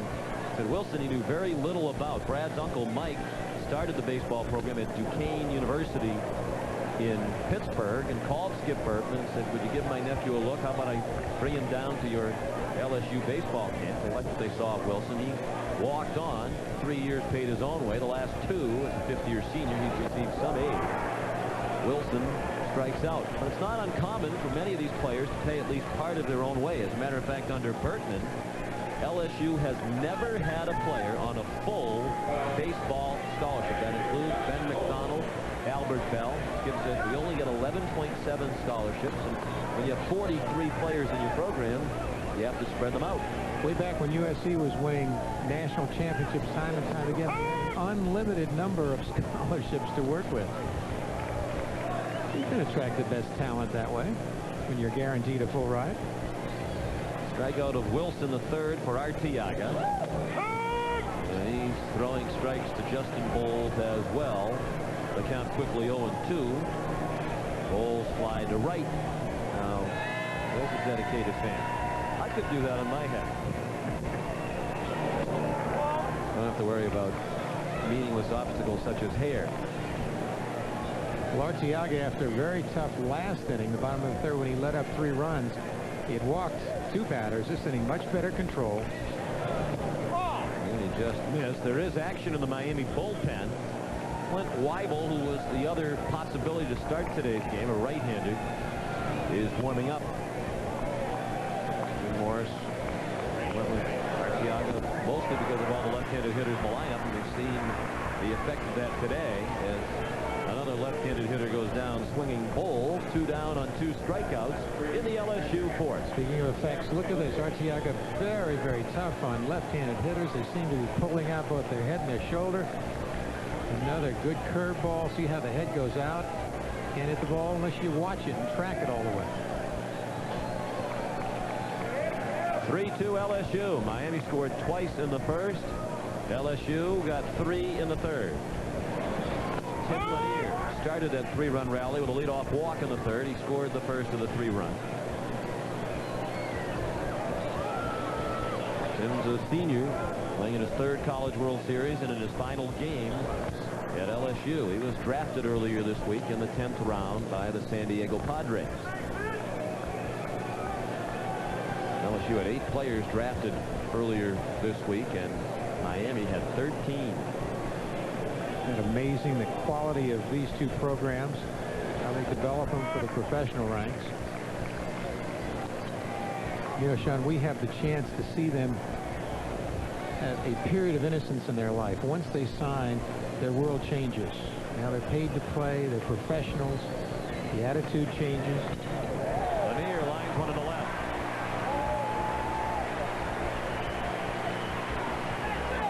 Is one of those young men you wouldn't expect to change much. As Skip Bertman says, he's the heart of the team, a 2-year captain. As Michelle reported earlier, he gave the speech to the team before the game today. He's the leader. He's a gamer. Just like that situation with 2 out, he keeps battling and gets the hit, gets on base, starts a little bit of a rally. Tim Lanier said yesterday, talking about his Tigers, he said we haven't played a total package baseball game yet here in Omaha this year. They might be working on that today. Had some timely hitting, some good defense. Lanier runs on the first pitch at the strike, and Tim is safe. Very close play. Looked like the ball was there in time. Perhaps Moore didn't get the tag on him, and that's a surprise. Lanier, the catcher, taking off and running for a coach who doesn't send the runners very often. Gargiulo, with as good an arm in college baseball, guns it down there. And the runner just seems to beat it. The velocity on this throw, a little tailing right there. The knees in before the tag. That's the 2nd stolen base of the year for Lanier, so he's in scoring position for Warren Morris, who took strike 1. Morris looped a single to left. The 2nd run in the 3-run third. He's in the hole now 0-2. LSU with a history of winning the big games, even if they haven't played well going into this game. They have history on their side, and so far have battled back into the lead. They've never lost in a championship game with the College World Series. 2-0. Swing and a miss for strike 3. Gargiulo has to throw to first. 2 Marsons in for the out. Arteaga struck out the side of the inning with the base hit by Lanier thrown in. 4 innings played at the College World Series. 3-2 LSU.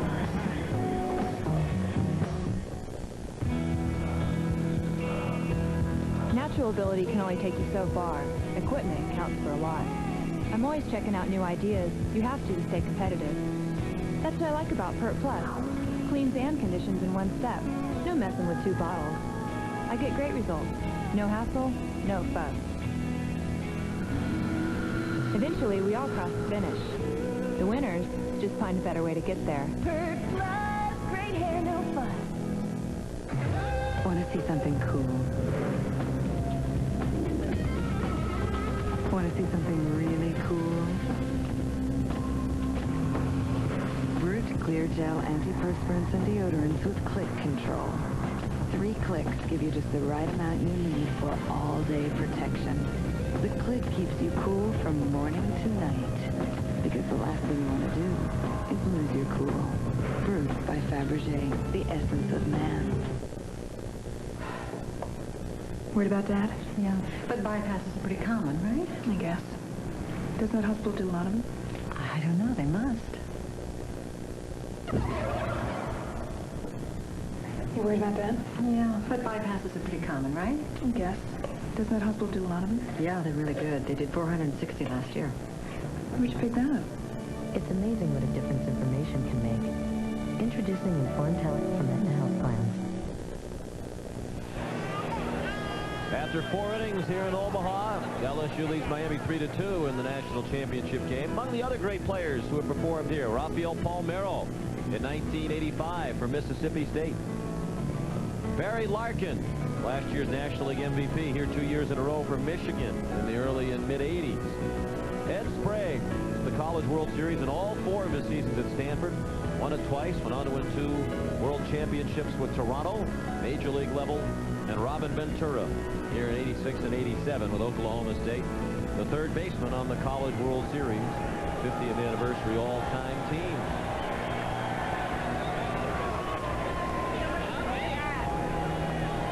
Shift back into the heart of the Miami order with Gomez, Burrell, and Rivero. Seems like every time he looks up, these guys are up at the plate. And Gomez has had a terrific year. Now at 416. But there's 1 for 2 today, a single and a stolen base in the 3rd. But as Jim Morris said yesterday, Rudy's performance this season has been overshadowed by all the attention given to Burrell. You can understand that attention with what Pat has done as a freshman.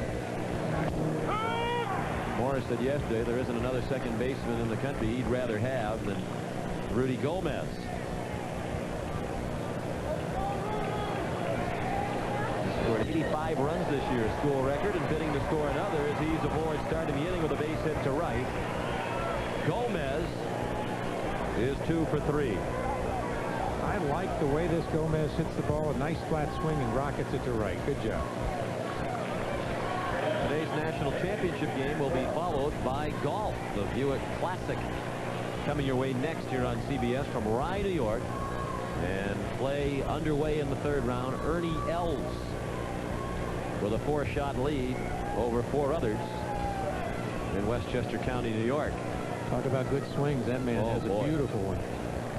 He'd be a good low ball fastball hitter, wouldn't it? He'd be good at just about anything. Quite an athletic background. Sean, one fact about recent college championship games. The starting pitcher that's gone the longest, invariably that team has won. So let's see if it holds true today. Ship has settled down. Arteaga, after a rough 3rd inning, settled down in the 4th.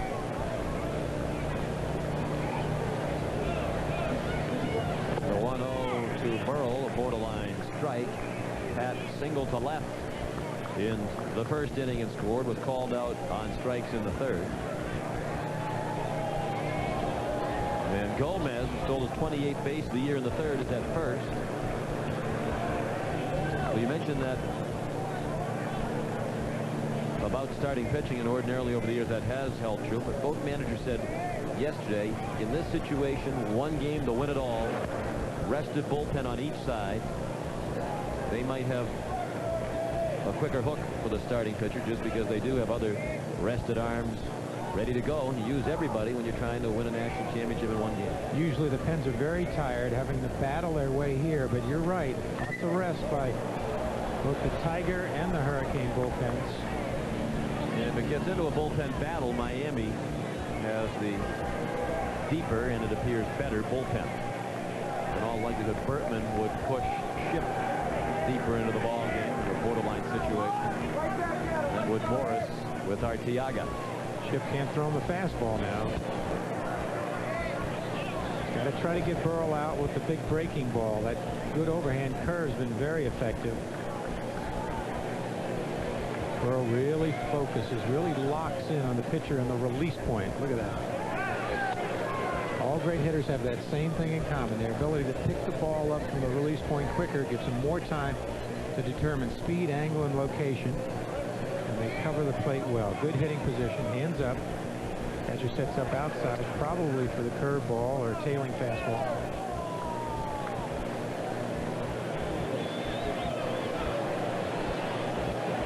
Kevin Shipp has thrown 73 pitches, 43 of them strikes.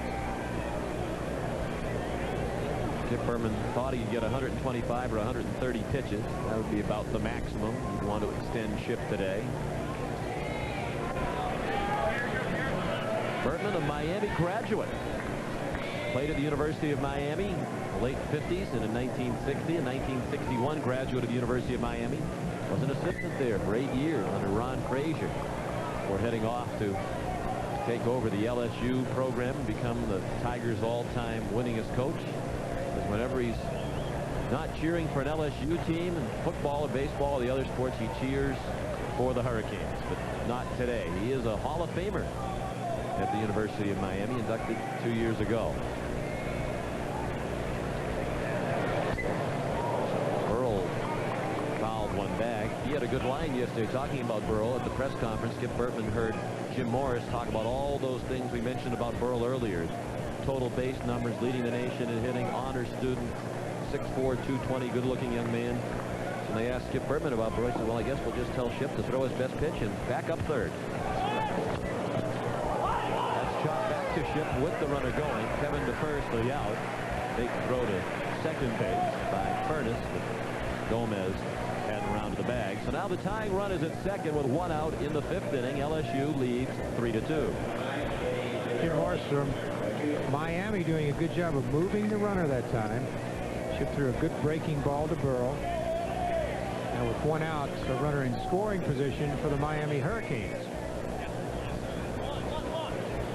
Eddie Rivero struggled late in the year, but as Coach Morris said yesterday, he's picked it back up at tournament time. 0 for 1 with a walk today. Now 5 for 14 here at the College World Series. And there's his 6th hit, a base hit and a right. They will hold the runner at third. Morris with the stop sign for Gomez as the ball was well played and right by Justin Bowles. So now the tying run is at third with one out. And the go-ahead run, Rivero is at first. Let's take a look at Shipp now and his delivery. A straight change. Rivero hits a line drive to left. Now the reason Morris holds the runner at third is because Bowl picks it up on one hop and gets rid of it quickly with an accurate throw to home. Morris thinking, well, let's have runners on first and third.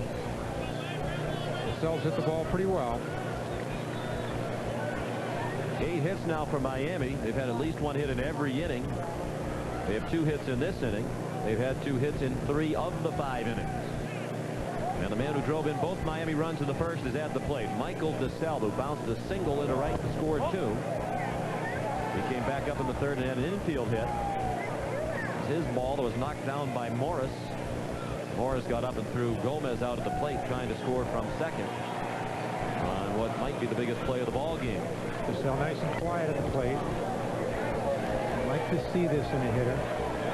Slow feet, quick hands, they say, meaning a nice slow stride, good balance, and let those hands throw the head of the bat at the ball. Michael's a candidate for most outstanding player honors here at the College World Series with his 2 for 2 today, 7 for 13 with 6 runs batted in. Pitch him away this time. Pitch stayed out toward the middle of the plate. DeSalvo chopped it foul. 1-2 on Michael. The transfer from Sacramento City College, a school that has sent many players to Miami over the years. Michael's in his first year at Miami. Important matchup now for Schiff. The left-handed DeSalle is hitting the ball well. And the 1-2 is lifted to left center, and a long run from Mike Kerner. He is there to make the catch. Coming on to score the tying run, Gomez from third. It's 3-3. So DeSalle has given in all 3 runs today for Miami. And we begin again in a tie ball game. DeSalle getting the ball out over the plate that he wanted, hitting it to left center. Wynn knocks it down. Does a good job of executing, getting the ball for a sacrifice fly. He's in his zone today. He's been the key player for Miami so far. Rivero still at first, now with 2 down. And the batter is T.R. Marcinzik. He waits as Rivero drew a throw. He's stolen 7 bases this year. Marcinzik has struck out twice. Went down swinging in the first. And looking in the fourth. T.R. looking very uncomfortable at the plate today. Close play that time on a quick move by Schiff. Let's take a look. He will stagger step, throws over. He's back in there. The one hopper slowed the throw. He almost got him. See, one hopper does a good job of scooping it. He looked pretty close right there. Indeed it did.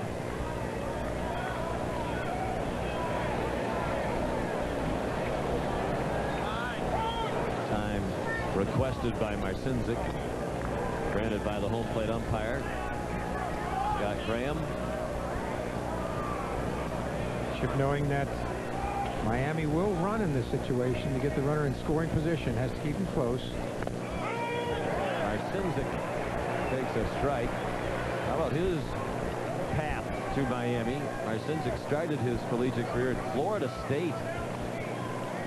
Didn't work out there for him. He went to junior college at Florida Community College in Jacksonville. Now he's at Miami. And they went back to play at Dick Howser Stadium in Tallahassee this year. The Florida State fans were chanting, "Traitor, traitor." T.R. Marcinzik. She's toured the state pretty well. Covered a lot of Florida in his collegiate days.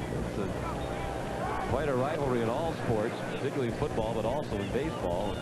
That is really going from one distinct side to the other. And they go from Florida State to Miami, as Marcinzik did. He's from Plainville, Connecticut. A senior. Edward Stanley Marcinzik III. I asked him, how do you get T.R. out of Edward Stanley? He said, well, it's from the third. T.R. comes from being Edward Stanley III. The first for Marcinzik today. And first and second with 2 down. Now the go-ahead run is in scoring position. And Marcinzik's had a solid College World Series. This is his 5th hit in 4 games. As they say, all you have to do is keep swinging. Something may happen, and he does. It's this big hopper. It really takes off when it hits the dirt in the hole with overspin. Just gets fired. Big hop. Couldn't get up for it.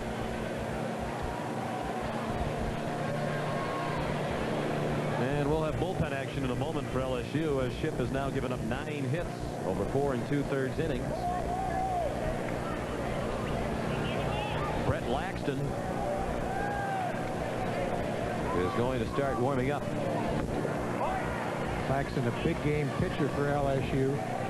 It's the championship game in 1993 against Wichita State. He's come back from injuries and pitched well in this College World Series.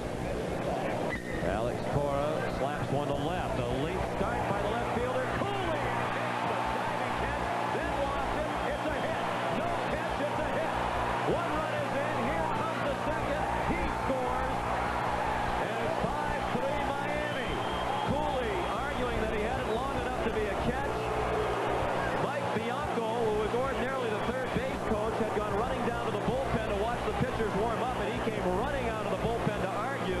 I think what he's gesturing is that the left field line umpire, Kevin Gilmore, first signaled out, and that if he signaled out, that meant he judged that this was a catch long enough. He didn't lose it till he hit the ground. Watch the ball in the glove. See, you got to take the ball out of the glove with your hand. What happens is the umpire stayed right with this. He caught it, and then it bounced out of his glove when he hit the ground. This is a good call by the umpire. Let's watch it again. He tracks it all the way. He misplayed the ball off the bat, recovered, made a good catch, but once he hit the ground, it came out. You've got to take the ball out of the mitt. Big play for Miami. This could be a pivotal play in this game. Watch the ball just come out.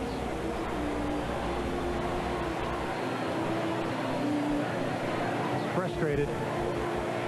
He got a late jump on it, and that's what made it such a tough play. With Cora slap hitter up there, he's never hit a home run with the wind blowing in from left.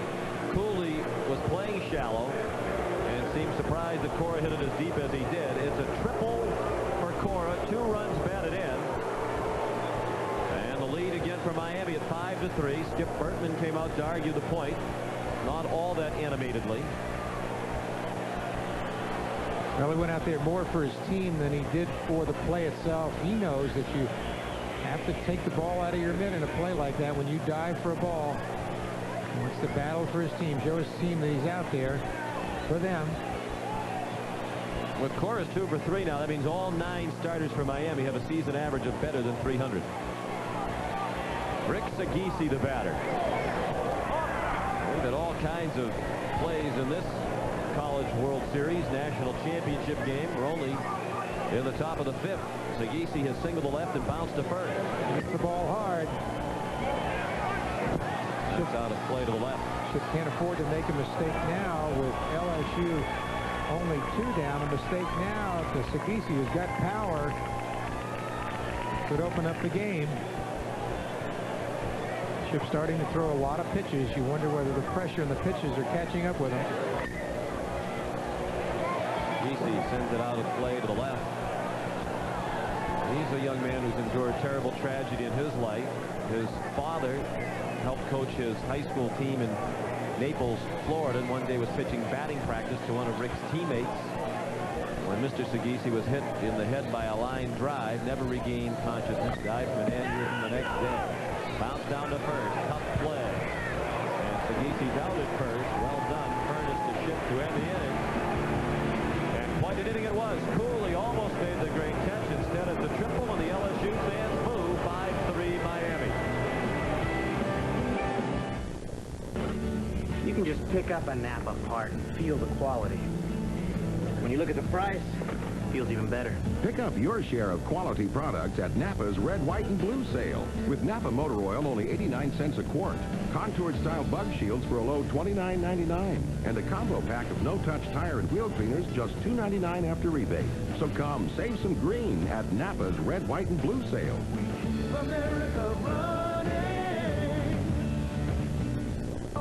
You're on CBS.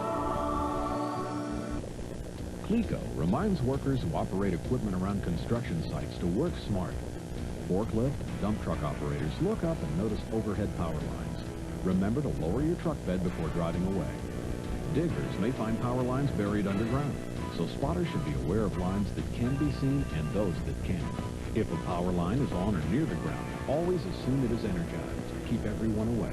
Call 911 or the electric company immediately. Work smart. Be safe around electricity. A fresh breeze is blowing in Louisiana. Chuck McMains is running for U.S. Senate. Chuck's been listening and understands your need for a conservative voice in Washington. Common sense solutions. Welfare, no work, no pay. Crime, put habitual criminals behind bars for good. It just makes sense. A dedicated father and husband. A sportsman. He wants a Louisiana his children can be proud of. A proven record of conservative common sense and hard work. Chuck McMains, Senate. The Lazarus Man, tonight at 10:35 on Channel 4. Chad Cooley had started in on this line drive by Cora, then retract and made a good play diving. But you see the ball came out of his glove. He didn't pick it out of the glove like you have to do. The ground caused the ball to come out, and that means that Cora ended up with a triple. Watch the ground, hit the glove. The ball just oozes out of the front of the glove. See it, little snow cone right there, and he couldn't get to it. Good call, like I said, by the umpire. Frustrating for LSU. Skip Bertman met with the whole team in front of the dugout between innings to tell them, in his opinion, lost the battle, but let's not lose the war. Let's stay back and go after them. Tigers at the top of the order coming up. You probably notice the difference in the crowd noise. There are many more fans who have made the trip from Louisiana here to cheer for the Tigers than made the trip from South Florida to cheer for Miami. They have about a 10-to-1 advantage in fans, tickets distributed. Almost 1,000 folks from Louisiana here. Jason Williams, the batter, and he looks at a strike. Let's check in with Michelle Tafoya. Well, Sean, just after that inning, LSU coach Skip Bertman gathered his team around him. He hadn't done this all game, and he said, hey, that umpire's call is like any other element we're going to have to deal with. It's like an error, a bad call at the plate. We've got to live with it. We've got to get back on the field and continue to do the things that we're doing. Sean? How often does the left field line umpire become involved in the action as Kevin Gilmore has? That's down the right field line, and that is a foul ball. So they're not getting calls on either line. That one was very close, and Bob Jones is the right field line umpire. These two guys probably went out there today thinking, oh, we got the line. That's usually not very tough. We'll work on our tan. We'll wave at the fans, enjoy the excitement of a College World Series game. Not so. They've had the toughest calls of any of these umpires. Watch the ball now. Does it hit the grass? Looks foul to me. Yep. And not by much. There's Fairley. He's right there. Look at him in a good position. That's why they have 6 umpires for these championship games. Up the middle, no controversy there. Base hit. Jason Williams, just his second of this College World Series. You know what can happen? You can start to say, hey, we're not getting the breaks. We're not going to win this game. Everything's against us. But Williams comes back and rifles it through the middle. Does a good job. Really aggressive at the plate. And he starts it off for the Tigers of LSU. He's 1 for 2, a single and a walk. Here's Mike Kerner, 2 for 2, 2 singles, 1 to center, 1 to right. He knocked in a run with his single to right in the third. We talked about the emotion of this game. It's going to be a roller coaster, the proverbial roller coaster for both teams. Both of them battling back and forth. Action in the bullpen behind Arteaga. Saw Lazaro Gutierrez, the left-hander who helped the right field line umpire Bob Jones with that foul ball call. Clint Weibel still throwing down. Those two pitchers are throwing to each other. Gargiulo threw down to first. Williams back safely. 5-3 Miami. They just scored 3 times in the top of this inning, the 5th, to give Arteaga the lead again. Take a look at that center fielder playing towards left center. That's where they're going to try to get him out. In the outside part of the plate. Big hole on the right side, though. Close pitch, 2-1. We mentioned the tragedy endured by Sagisi. Arteaga has experienced much the same.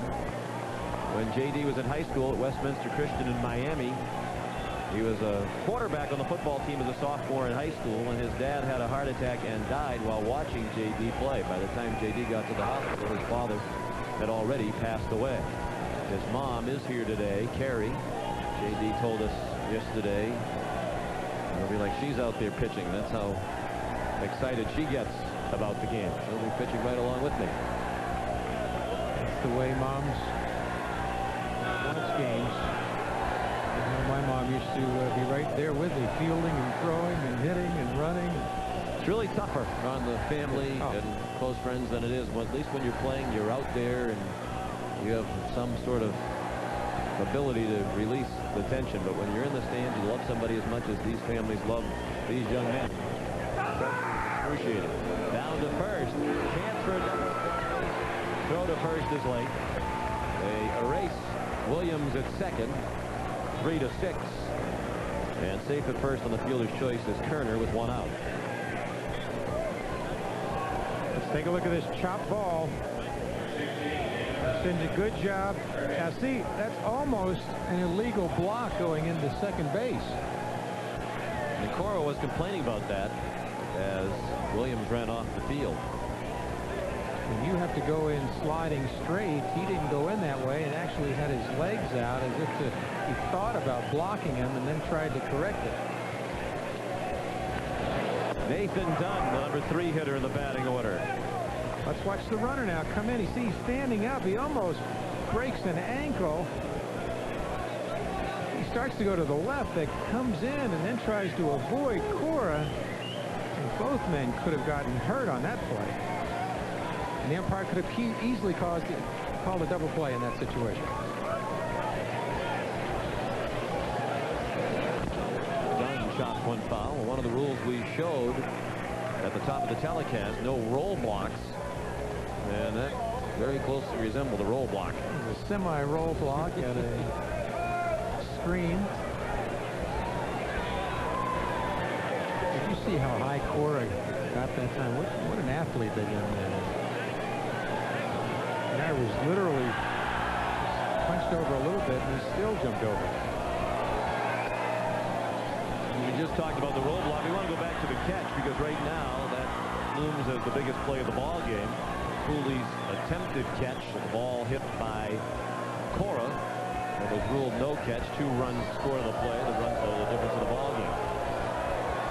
The 0-2 to Dunn. Outside on the first, not in time. I'm going to read to you the definition of a catch right out of the college baseball rule book. Catch, the act of a fielder in getting secure possession in his hand or glove of a ball in flight and firmly holding it. In establishing the validity of the catch, the fielder shall hold the ball long enough to prove that he has complete control of the ball and that his release of the ball is voluntary and intentional. Now, obviously, Cooley did not intend to lose the ball there, so it was unintentional release.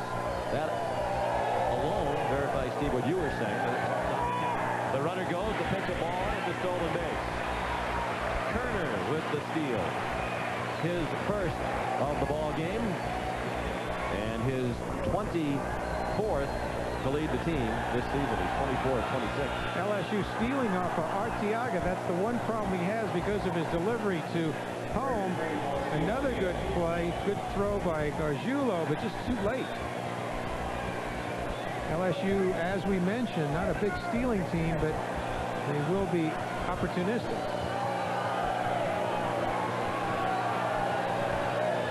Now a chance to drive in a run with a base hit. Kerner takes off for third. Arteaga picked off. Kerner too early in leaving, and Arteaga did not panic. Had time to make the play, and Skip Bertman has watched a couple of bad base running plays by his team today that have really hurt. We mentioned Arteaga, pretty easy to steal off of, but he went too soon that time. He thought he was going to fool him, but Arteaga always under control on the mound. Turns around to check him, now finds he's gone and throws a strike. An easy out. And Dunn chops one foul. And if you're Skip Bertman, and your philosophy is you don't run unless you know you're going to make it. And that's because you don't want to take the bat out of the hands of one of your big hitters. He has one of his best hitters at the plate with a chance to tie it with one swing. Now Dunn can't do it. Skip has to think that was just really a dreadful base running play. Well, that's what happens in championship games. The tension and the stress cause players sometimes to do things they wouldn't normally do. You have to stay within yourself, stay focused. And now a base hit for Dunn. No way of knowing whether that would have been the same situation had Kerner not picked off. The pitch selection could have been different, etc. But the LSU fans undoubtedly are thinking the base running play cost him at least 1 run now. There's that box change that he hits through the middle. Good job of hitting the ball where it's pitched. You're right, Sean. The run on second, that could have been a run in for LSU. Literally ran themselves out of that run. Eddie Furness, a swing and a miss. He struck out in the first, single to center to drive in his 103rd run of the year and set the SEC and school record in the process. Just to finish about Cooley's catch at non-catch. The rule book continues, it is not a catch. Contact with the ball. The fielder collides with a player or fence or falls down and as a result drops the ball. And clearly that's what happened. Cooley dropped the ball as a result of hitting the ground. So it was the right call by the left field line umpire, Kevin Gilmore.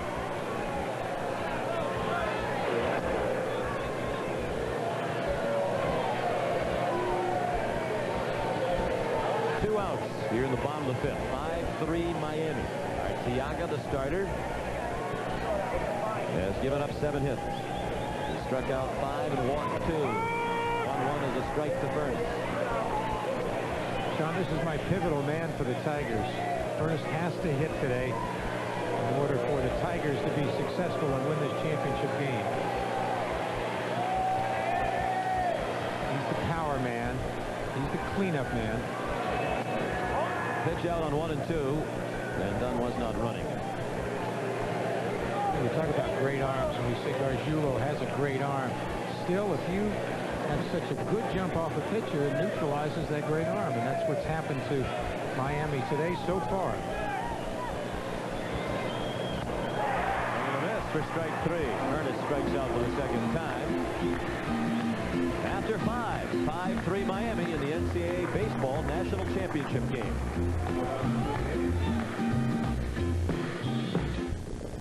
Hey, Dad, what are you doing up? Reliving your mother's stuffed peppers. Heartburn again, huh? What are you taking? Tums and back for more. You still taking that stuff? Look, Dad, take a Pepsid AC. One tiny pill controls acid all night. So I can get some sleep. Next time, take one before dinner, and you can stop heartburn before it starts. Before it starts? You don't see me suffering, do you? What are you guys doing, Matt? Nothing, dear. We were talking about your peppers. Peppers, yeah. I have some in the fridge. You can sleep heartburn-free with Pepsid AC. Hey, you're a guy, and guys want to be cool. Hang out with other guys who are cool. But even cool guys sweat. 40% more than women, in fact. So how you gonna stay cool? With something new, Speed Stick Gel, proven to keep you drier than any other gel, so you feel your coolest. It's the best gel protection. And guys, no matter how cool they are, need all the protection they can get. New Speed Stick Gel. It's just for the guys. CBS Sports coverage of the NCAA College World Series Championship game is sponsored by Pepsid AC Acid Controller. You can be heartburn-free with new Pepsid AC. New Speed Stick Gel by Menon. It's the best gel protection, and it's just for the guys. And by National Car Rental. Welcome back to Rosenblatt Stadium. Michelle Tafoya along with Ron Maestri, who is the chair of the men's NCAA Division I Baseball Committee. You got to be thrilled with the game you're getting, the crowd, the weather. But one issue, Ron, that seems to be coming up a lot this year and is causing a little bit of a debate is the amateur draft and the fact that it happens smack dab in the middle of the series. How can that change, and how much of a distraction is it?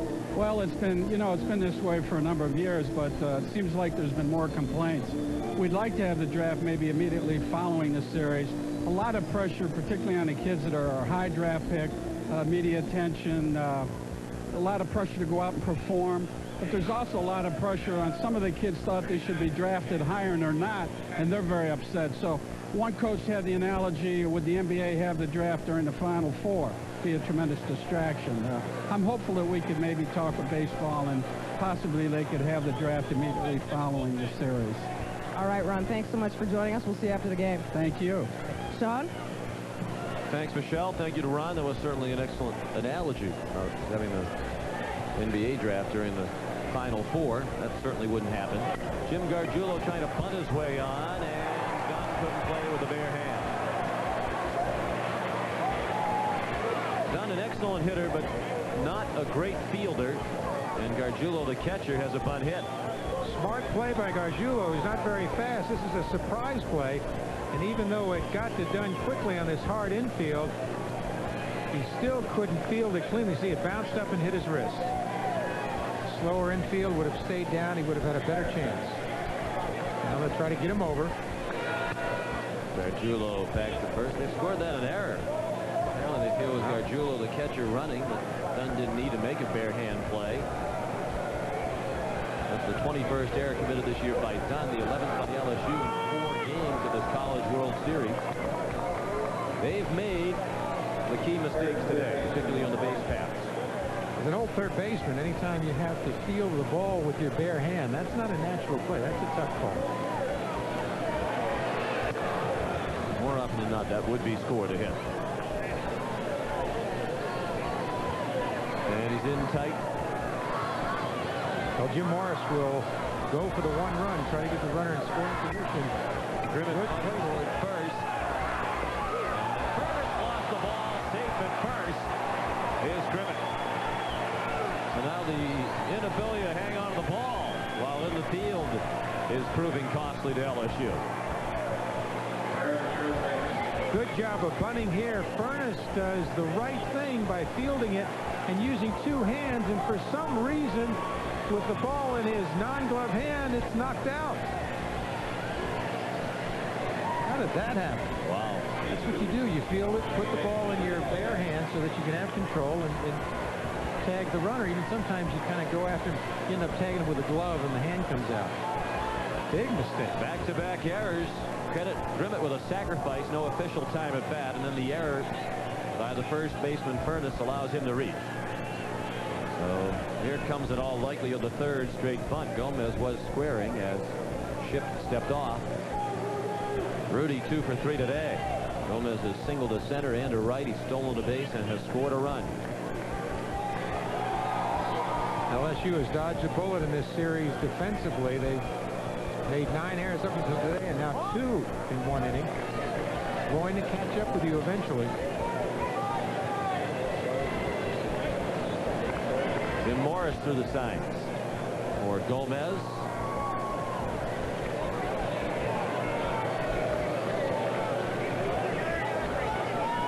And Skip Bertman also threw some signals for his battery and for his infield defense. Gomez punts foul, bounced up at him, but he was still in the batter's box.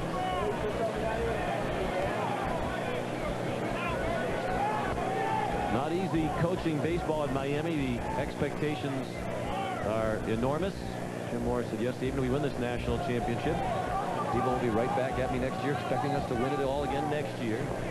He follows Ron Frazier, who is one of the legends of college baseball coaching and a great friend of Jim Morris. It was Frazier who recommended Morris from the job when Jim came down from Georgia Tech after a very successful run at Tech, 12 years, the last 9 in the NCAA tournament.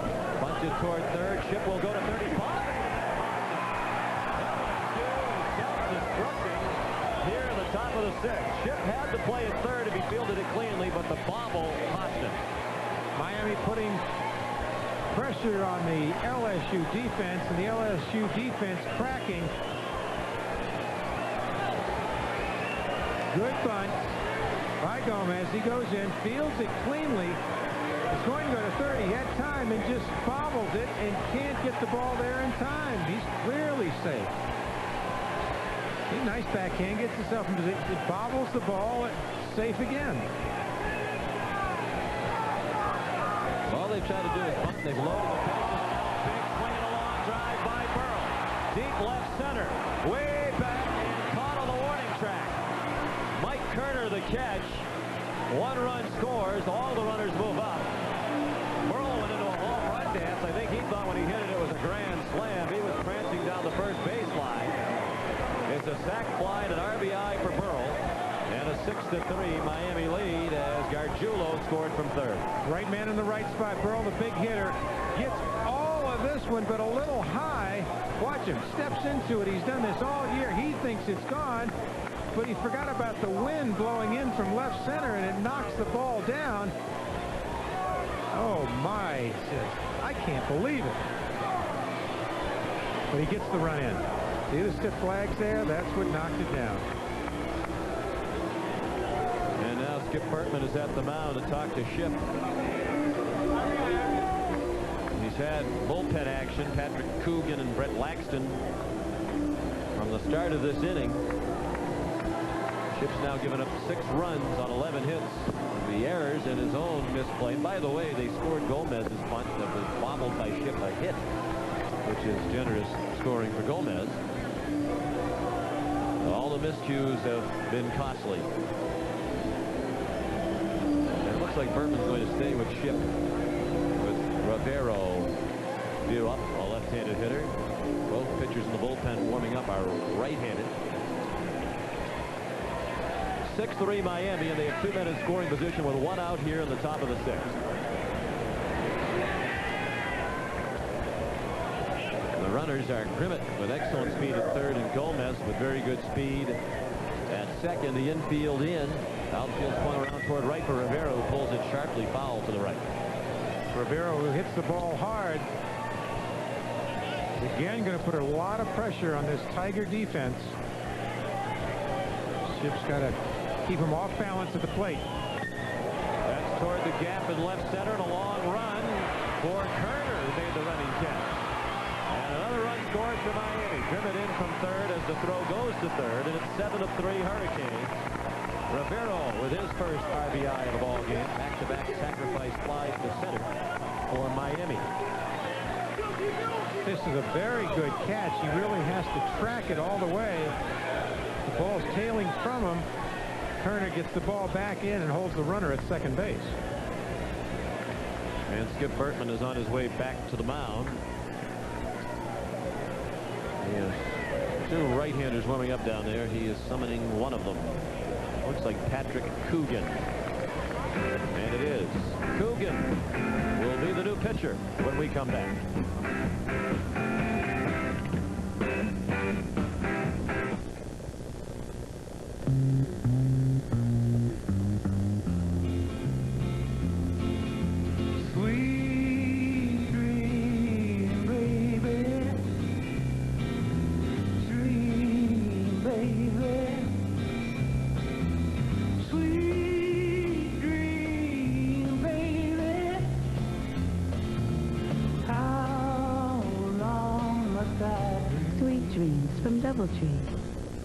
Ray and I set up shop here in the 60s. Man doesn't have a lazy bone in his body.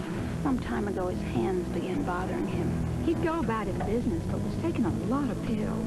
So our doctor said to try a leave. You know, I could take just 2 Aleve all day. Says so on the label. Was that what you were taking for? With Tylenol, it was 6. Just 2 leaves is all he takes. What could be easier? Ray's in every day except Sunday. Gotta get my fishing in sometime. Aleve. All day strong, all day long.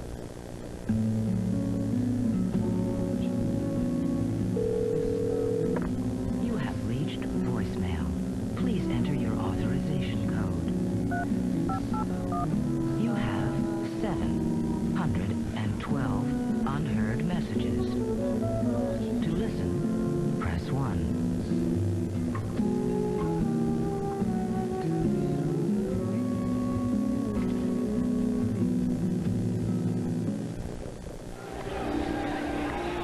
Miami leads 7-3. They have a helmet at second. And that belongs to the base runner Gomez, inherited by the new pitcher, Patrick Coogan. Coogan is a right-hander, sophomore from Baton Rouge, playing for his hometown university. 5-0 this year, dividing his time between starting pitching and the bullpen. He's appeared twice previously at this College World Series and has pitched a total of an inning and a third of relief. He's on here for Ship, aided by Michael DeSelle's ground ball to second. Morris DeFurnace for the out. And the 2 errors and the bobble by Ship hurt as Miami gets 2 more.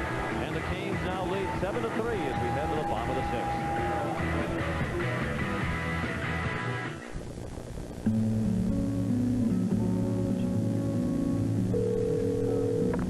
You have reached voicemail. Please enter your authorization code. You have 712 unheard messages. To listen, press 1.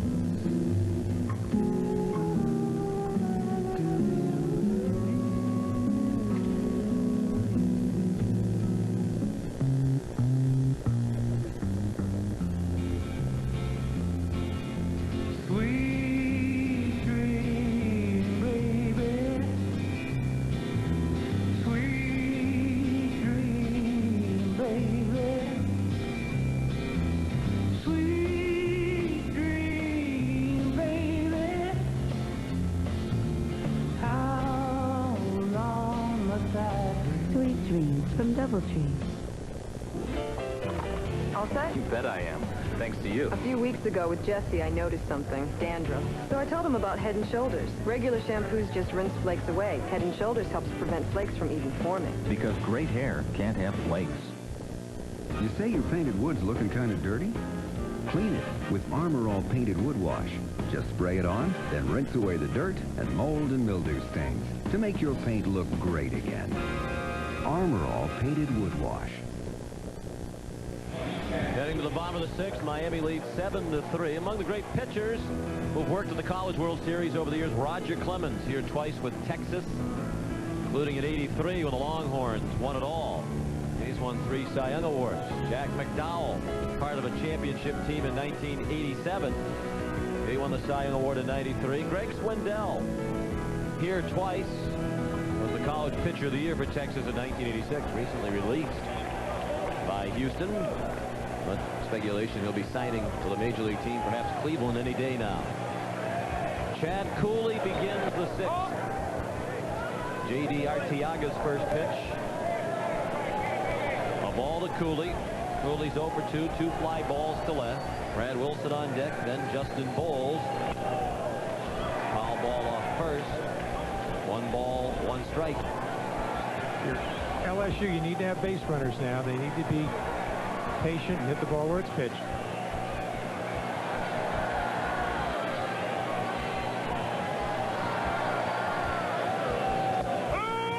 It's on the corner. Excellent pitch. Nice changeup that time by Arteaga. Breeze still blowing across the field from left to right. Quite as much in as it was earlier. Fine play. Miami's won 2 national championships. Both were in the 80s in '82 and '85, while LSU has won its 2 national titles in this decade in '91 and '93. Both national championship games they defeated Wichita State. 6-3 in 1991 was the final. 8-0 in '93. Arteaga now at exactly 100 pitches, and there is action in the bullpen. Lázaro Gutierrez, a left-hander, and Alan Westfall, a right-hander, warming up. Ordinarily, Westfall is a setup man, 7th, 8th inning type of guy, but Jim Morris said yesterday we could see him earlier than that in this one game all situation. Brad Wilson having a lot of difficulty against Arteaga. Wilson, who is a good hitter, the DH for the Tigers, struck out twice so far this game, and they'll try to pitch him away. He got jammed and checked his swing and popped it up, and caught by Burrell in foul territory. Quickly 2 down. 7-3 Miami. We're in the bottom of the 6th. Arteaga riding a 12-game win streak. Longest by a Miami pitcher since Oscar Munoz won 14 in a row back in 1990. J.D. Arteaga 32-5 in his career entering this game and leading by 4 runs in the 6th inning of the national championship game today. Sean, don't you like the socks on Bo? That's a good throwback player right there. You can see the stockings. You don't see that very often. No. Pants all the way down into the shoes almost. You know, and I think there's an advantage, believe it or not, in the strike zone when your pants are up that high and there's a kind of a dark line. He's hit that one well. Down the right field line. Just foul. So another close play along the line that doesn't work out for LSU. Testing those line umpires. You know, that's always a tough call when that ball is curving. Let's take a look at it here. You usually see the ball go in front of the pole. It was obvious to the umpire it did. Hook foul. No argument. Bob Jones had another close call. Now the 1-2 to Bowles. That goes the other way, and playing close to the line was Desell. He won't be able to get it in the gap. Bowles on his way to second with a 2-out double. His first hit today. He's been all over the bases in this College World Series. He's reached base 9 times in 16 plate appearances in the 4 games for LSU here. Bowles hooking one foul for almost a home run. Now does a good job of taking an outside pitch and hitting it to left center for a double. Desell catches up with him, keeps him at second.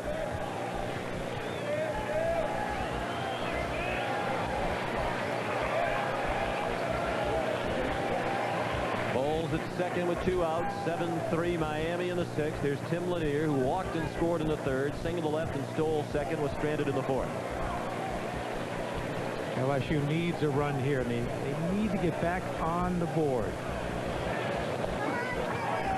Ball low. Arteaga will get tougher and tougher as they get more and more anxious for runs. That's the way he works. The harder you want it, the slower he'll throw. His last start was 6 days ago against Alabama. He got the win in that ball game as he went 7 innings. He was well rested. He's pitched into the 6th today. That's on the ground, the 2nd. And gobbled up by Gomez to end the inning. Heading to 7th. The national championship game in Omaha. The Hurricanes lead by 4. I'll check it out. You need suspension work. Better see the experts at Meineke. Meineke doesn't just do mufflers and brakes. They do complete undercar care. Shocks, struts, and CD joints. At Meineke, you're not going to pay a lot, but you'll get a lot. I guarantee it. Imagine a camcorder that lets you control focus and other functions simply by moving your eyes. Imagine it with a 20 times optical, 40 times digital zoom. An optical image stabilizer. Imagine it offering unparalleled digital effects and a stunning compact design. Now, take a deep breath and try to imagine yourself without one. Canon's eye-controlled ES5000, the new vision in camcorders. As soon as that ball is tossed up, the emotions are high.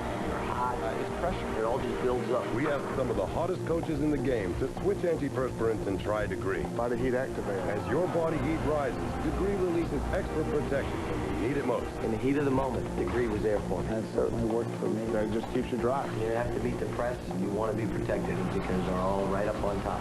Body heat activate Degree for an extra degree of protection. This is not for funsies. It's for keeps. Folks, did you know there's one tool that fixes all your undercar service needs? Yep, introducing the Meineke credit card. There's no annual fee, and you don't need to make a payment for 90 days. When it comes to convenience, this card is the champ. I guarantee it. Welcome back to Omaha. Well, you know, just about every year, Rosenblatt Stadium adds some new feature, and this year it was the $4.8 million press box, and they were so intent on getting it done in time for the College World Series. At times, they had welders out here at about 2 in the morning, even in the dead of winter, but it was well worth the wait and well worth the work because the view, Sean, as you know, is terrific from up here, and not only was an attendance record set down there in the stands, but one was set up here in the press box as well, because this place holds about twice as many riders now, Sean. And our accommodations certainly much more spacious, comfortable, luxurious than they were before. Feels like a penthouse now compared to the, well, I won't say it. T.R. Marcinzik, the leadoff batter for Miami in the 7th against the reliever Pat Coogan, who came on last inning and threw one pitch to get a ground out that ended the inning. Marcinzik turned a bunt, took a ball inside. He's 1 for 3, all of his at-bats against the starter Ship.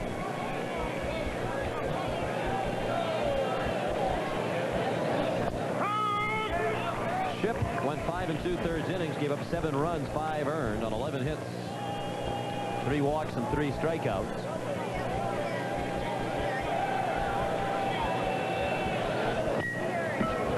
A bunt, foul off third. 1-2.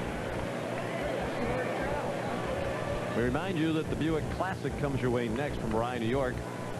3rd round underway, and Ernie Els has seen his lead shrink to 3 strokes now over Steve Elkington, Tim Herron, and Kevin Sutherland. 4 shots back. The Buick Classic next here on CBS. 1-2, foul out of play to the right.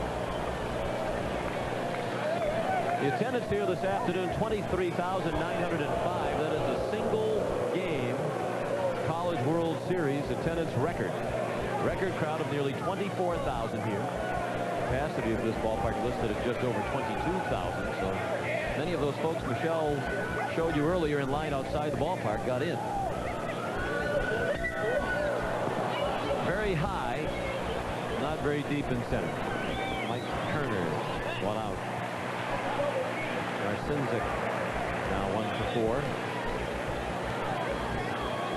And up until last inning, when LSU made a couple of errors, it's been a well-played game and an exciting game. Back and forth.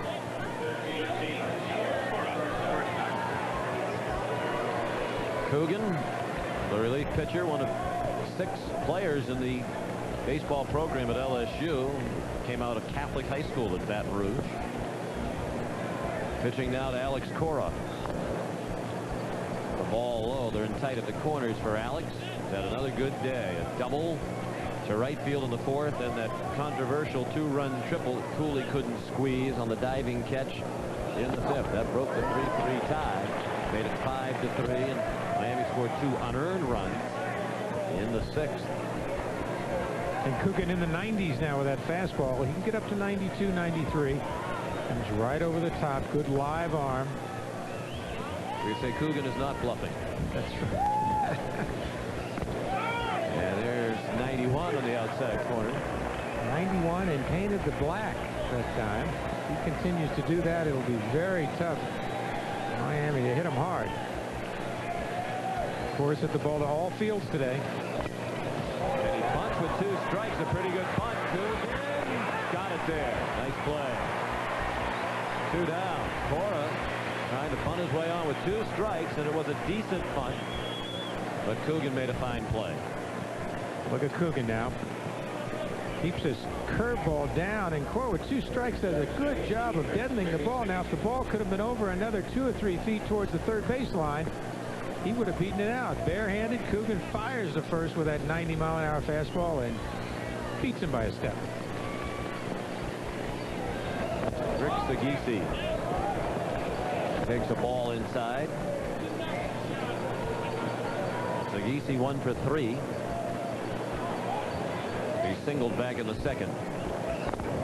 You mentioned earlier he went to high school in Naples, Florida, and suffered that tremendous tragedy when his dad was killed after being hit in the head by a line drive pitching batting practice to his high school team. Rick actually grew up in Massachusetts, in Andover, in suburban Boston, and his family moved south primarily so he could play more baseball. There's a base hit through the first baseman Furness down into the right field corner. Bowles stumbled a bit in the corner, but gets it back in. Sagisi is safe at second. Will await the scoring. It has been scored a hit. Went right through Furness, a ball that could have been handled, but it was a smash. And Sagisi is 2 for 4. Sagisi now with good back speed. Takes this changeup and smashes it to first base. Furness tries to olay it, and it just skips by him. Usually have just one stab at that. After Sagisi's family moved from Boston when he was 15 years old down to Florida, they couldn't sell their home in Boston, so they were carrying 2 mortgages, trying to make ends meet in Naples, really just so that he could play more baseball. That his father's death put baseball in its proper perspective. He said baseball is still very important to him, but life is much more important. Even though he grew up in Boston, he idolizes Don Mattingly. I haven't been able to figure that out. Likes the Red Sox, but idolizes Don Mattingly. A ball to Jim Gargiulo. A dichotomy in baseball, isn't it? Boston and New York. But he's got a nice swing, left-handed like Mattingly. Did a good job of hitting that time. Jim Morris says he has the best swing on the team. Smooth. 7-3 Miami. They're looking to add to it with a runner in scoring position. Ball well blocked by Lanier. Skip Bertman told us yesterday he has so much faith in Lanier's ability to block balls in the dirt that even with runners at third, he will call for a pitch in the dirt. If the situation, the count on the hitter dictates that, because he knows Lanier will block the ball. That's confident. 2-1 now. Those that weren't fortunate enough to get into the ballpark, enjoying the picnic area outside. This is a tremendous facility. In addition to the home of the College World Series, it's also the home of the Omaha Royals, the AAA team of the Kansas City Royals. They go on an extended road trip every year when the College World Series comes to town. The 2-1 fouled out of play to the right. Sean, just a great partnership between the NCAA and Omaha. They've truly taken this event, made it their own, and that's where you hear the phrase, the road to Omaha. And the people here want to keep it here. That's one of the reasons why they made that major improvement to the press box that Michelle spoke of a moment ago. They're determined to satisfy the NCAA in every way at the event here. Full count now on Gargiulo.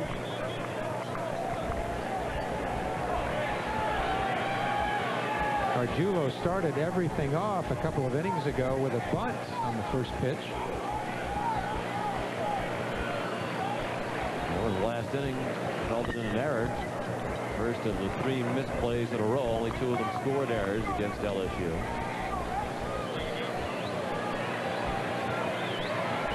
Three and 2 on Gargiulo, a 6th round draft pick earlier this week of the St. Louis Cardinals. He's a junior from North Lauderdale, Florida, at Coconut Creek High School.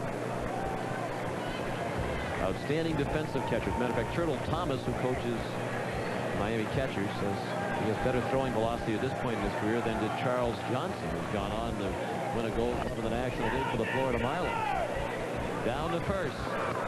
They execute that play cleanly. 3-1. Furnace to Coogan to end the inning. 7th inning stretch for this record-setting crowd in Omaha. Still 7-3, Miami.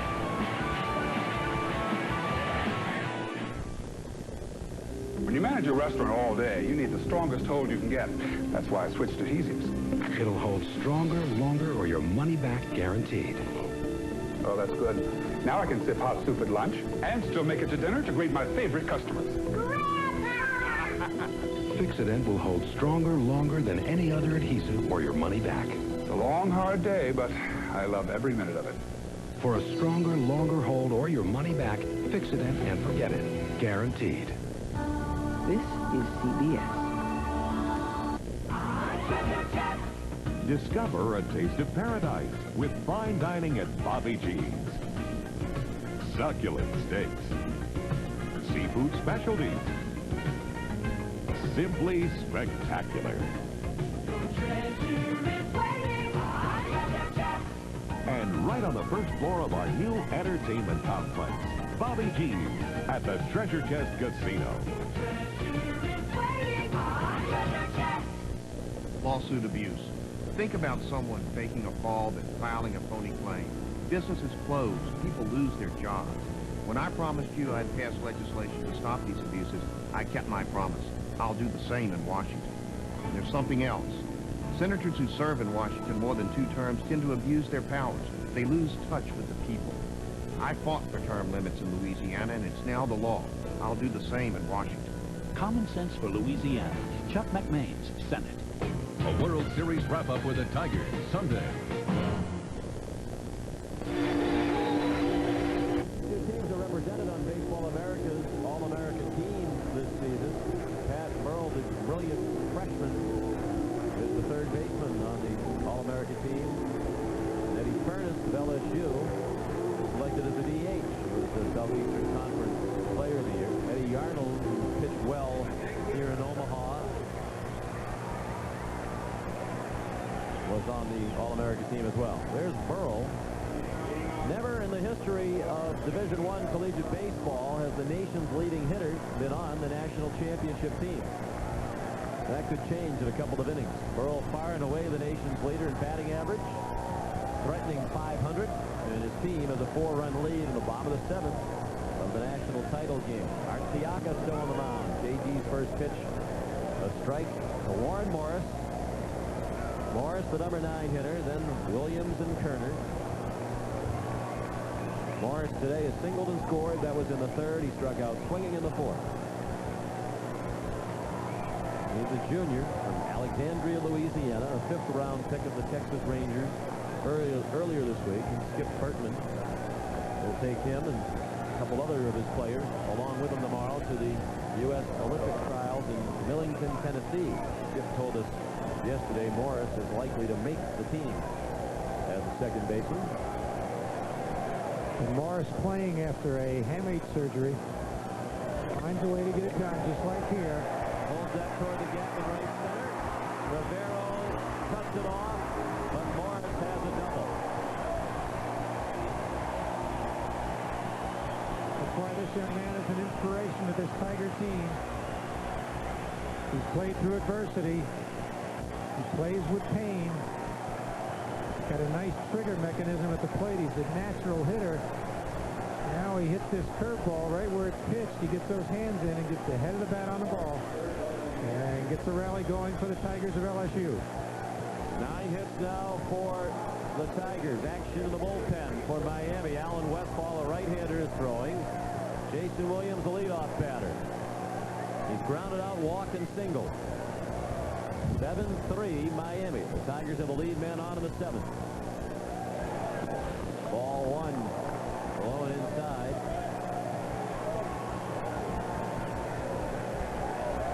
There's Westfall. Was the closer at the start of the year, has become the setup man and has prospered in that role. Robbie Morrison, a freshman, is the closer. Arteaga could be tiring. He's thrown 113 pitches. Morris will not let Arteaga pitch to the tying run, that's for sure, especially with an excellent bullpen. LSU running out of time, only 9 outs left. Have to get some runs to get back in this game so that at least one swing can tie it or win it for them.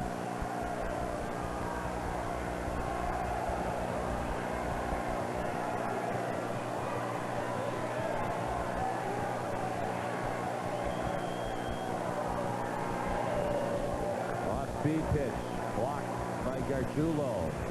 2 balls and no strikes. And the Tigers are coming around the big bats in their order. Williams, the leadoff hitter, at the plate. Turner on deck. And the powerful bats of John and Furness. The second, right at Rudy Gomez. Kumar Sinzik for the out. Morris the third on the play.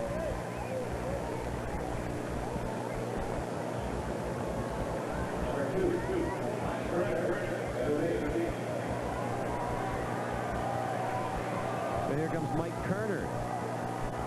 Been on base 3 times with 2 singles, and last time up he reached on a fielder's choice and stole second. Yes, through the 9 LSU hits, he drove in a run with a single to right in the 3rd. Arteaga still pitching well enough within the strike zone.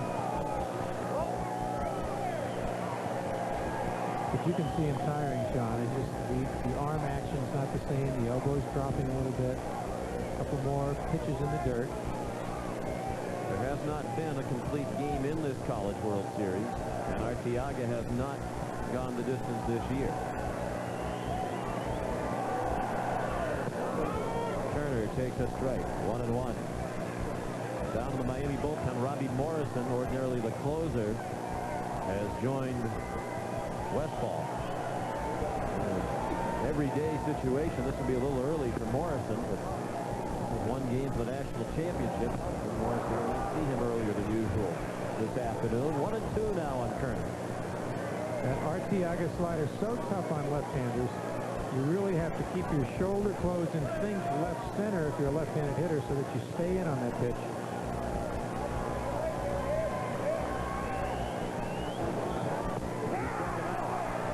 JD thought it was the 3rd out of the inning as he went springing toward the dugout. It's the 2nd out and his 6th strikeout of the afternoon. Look at how tough it is on lefties. Arteaga keeps that ball away, and he works on the frustration of Kerner again. You got to move up in the box to be able to hit a pitch like this. The Tigers haven't quite adjusted. Good location. I think that's 7 strikeouts for Arteaga. Laser Collazo, the pitching coach, goes to the mound. With Miami leading 7-3 with 2 outs in the LSU 7th, and the Tigers have a man at 3rd. And Nate Dunn coming to the plate. Arteaga told us yesterday that LSU was the best hitting team he's faced this year, and that's quite a statement. He mentioned Cal State Fullerton and Alabama, some of the other outstanding hitting teams. He thought this LSU team would present the biggest challenge he has faced this year. He's faced a lot of challenges. He was on 2 state championship teams in high school at Westminster, Miami, and one of those teams was selected as the national champion. Pitching in a College World Series for the 3rd straight year. And he's working now to Nathan Dunn. Junior from Pell City, Alabama. Gets the ground ball down the 3rd. Burl alone. Simpson could come up with it more and score. That's the first team mistake made by Miami. The Tigers have made several. Now the Hurricanes return a favor. We talked about the pressure in this game. All you have to do is put it in play and then hope something happens. And I don't think Burl really caught this ball in the web. Caught it more in the palm of his glove and then tried to rush it. Goes into the dirt. Arsensic cannot dig it out. Plenty of time. Tried. Got it back in the palm. Could not come up with it. The ball kicked up out of the dirt. Now the key to digging a ball out of the dirt is starting low and coming up high as a right-handed first baseman, Sean. What you want to do is you have to know the texture of the dirt. This dirt is hard, so it's going to kick up higher. A lot of infields, like you know, are pretty well dug up and it'll be soft. So he didn't anticipate that high kick on the throw. Eddie Furness did a very bad-looking swing for strike 1. Now the tying runs in the on-deck circle for LSU. Furness 1 for 3 with an RBI single to center in the 3rd. This was not his best swing of the year. Furness confused throughout most of today, guessing wrong against Arteaga. In the dirt. Nice block by Gargiulo. The error was charged to Burl, his 21st of the year to lead the team, and his 3rd here at the College World Series. And it's the first error committed today by Miami. LSU in scoring that run, they want to stay close enough to the big swing to let their power make the difference.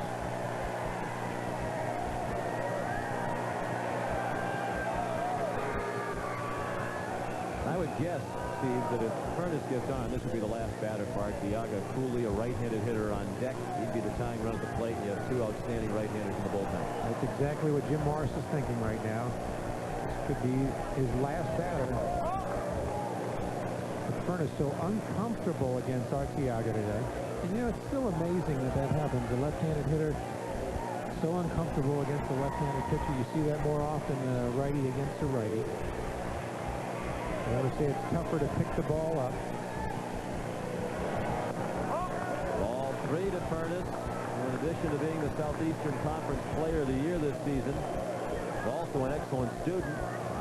3.7 in pre-med. Member of the SEC Academic Honor Roll. His father is a doctor. Nacogdoches, Texas, the sophomore. Takes the 3-1 for strike 2. Now a full count with 2 outs and Dunn will be running with the pitch. Arteaga always comes in when he's behind in the count. That time a good slider hit. Furness guessing wrong. He's got to be aggressive now. Take off with the runner going. Over to Plant Rivero. Dunn in the 3rd, and he'll be held. He runs through the stop sign, and he scores. Gargiulo left the plate and started up the 3rd base line, not thinking there was going to be a play at the plate. He saw the stop sign apparently from the 3rd base coach Bianco, which Dunn ran right through to score to make it 7-5. Big mistake by the Hurricanes that time. A little bobble down the right field line, and then the inability to hit the cutoff man cleanly. I really think LSU stopped him and then sent him. Take a look at the runner. See, he's slowing down, and he makes his own decision. Never looks at the coach. Ran right through the stop sign. You see that Gargiulo was not standing at the plate. He started running up the 3rd baseline. Mental mistakes will either win or lose this game.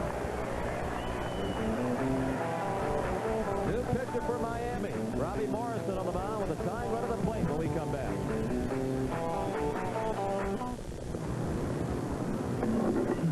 Matt's physical therapy went well today. He'll be home soon. Yeah. But are we ready to take care of him? Matt's physical therapy went well today. He'll be home soon. Yeah. But are we ready to take care of him? You'll be glad to hear this. I've tracked down the equipment he'll need, and I've got some new information on home therapists for you. It's amazing what a difference information can make. Introducing Informed Health for Mental Health Plans. Athletes foot. Why suffer the burning, the itching? Hit it hard with prescription strength Desonex. It has the same medicine that doctors prescribe. Nothing cures better. Nothing. Prescription strength Desonex, because prescription strength is strong medicine. All set? You bet I am. Thanks to you. A few weeks ago with Jesse, I noticed something. Dandruff. So I told him about Head & Shoulders. Regular shampoos just rinse flakes away. Head & Shoulders helps prevent flakes from even forming. Because great hair can't have flakes. Want to see something cool? Want to see something really cool? Brute Clear Gel antiperspirants and deodorants with click control. 3 clicks give you just the right amount you need for all-day protection. The click keeps you cool from morning to night. Because the last thing you want to do is lose your cool. Brewed by Fabergé, the essence of man. Here's a case where the runner has to look at the coach.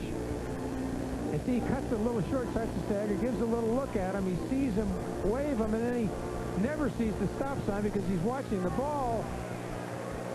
Kind of does a little jog in and out and scores because he avoids Gargiulo, who had gone up the third base line. Again, a bad throw to the cutoff man.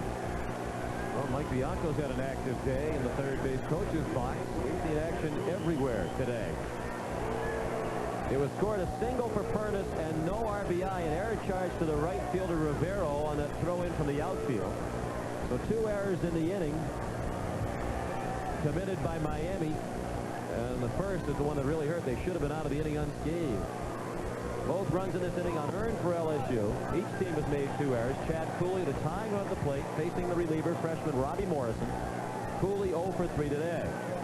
Has fly to center and left and bounced to third. He's now 5 for 15 at the College World Series. That's a pull to left of base hit. Gasell over toward the line to play it. Pernis stops at second. Tying run at first. Now the go-ahead run will come to the plate for LSU.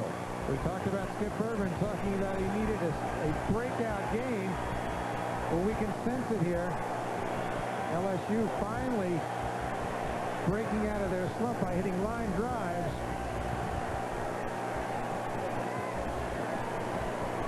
Take a look at this pitch. No curveball hanging. Cooley lines at the left. Can't keep that ball up. He's lucky he kept it in the ballpark. I've always said it takes a while to get adjusted to a mound. That ball was definitely a hanger. Morrison, one of the best closers in the country, facing Brad Wilson, who's 0 for 3 against the lefty Arteaga. Now facing the right-handed freshman Morrison. Wilson, I'm saying to myself, boy, that left-hander was tough. I struck out twice, but now I got a right-hander. This is just what I want to break out now. He's got to come into me. Morrison selected to all 3 All-America teams this year as a freshman. He's from Loxahatchee, Florida. Breaking ball, borderline strike, inside corner.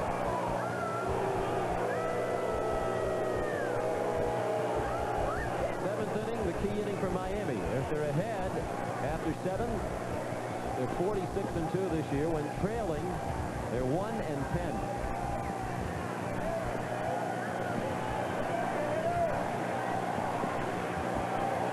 And Morrison and Westfall, the big reasons why they're so great at protecting those late inning leads. Skip Bertman said yesterday in watching tape of Miami, he was incredibly impressed by Morrison. Those are Skip's words. Morrison with 14 saves this year. Very aggressive on the mound, just like a reliever should be.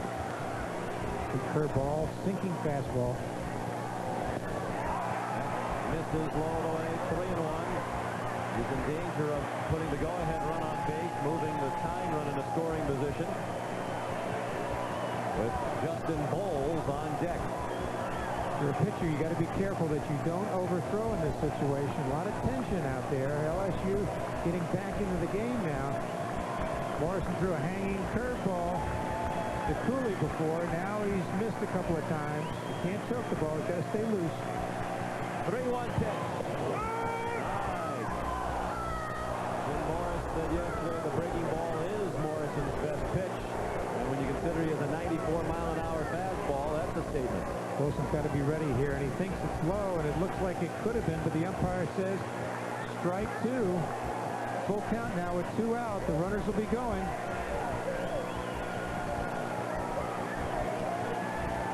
Robbie Morrison to Brad Wilson. Tipped into the net for strike 3. So the Tigers get 2 unearned runs, but they leave 2 men on base as Wilson strikes out. Still Miami by 2 as we head to the 8th.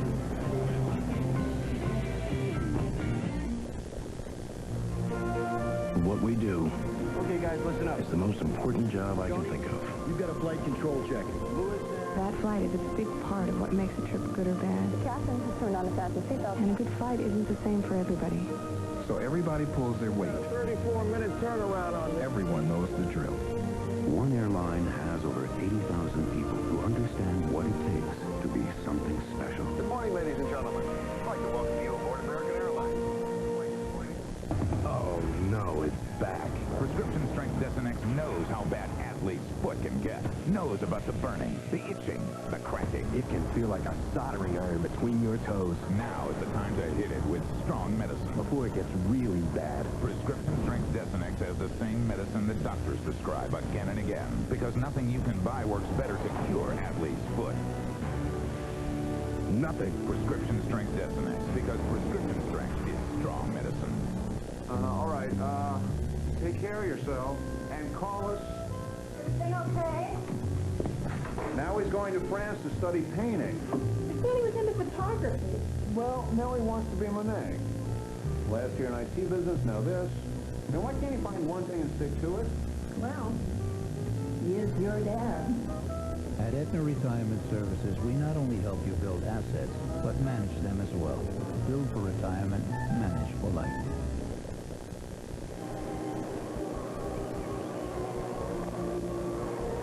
Welcome back to Omaha on this beautiful day. It's the 50th College World Series National Championship game. Happy to have you with us on CBS Sports. Sean McDonough with Steve Garvey. Michelle Tafoya is downstairs.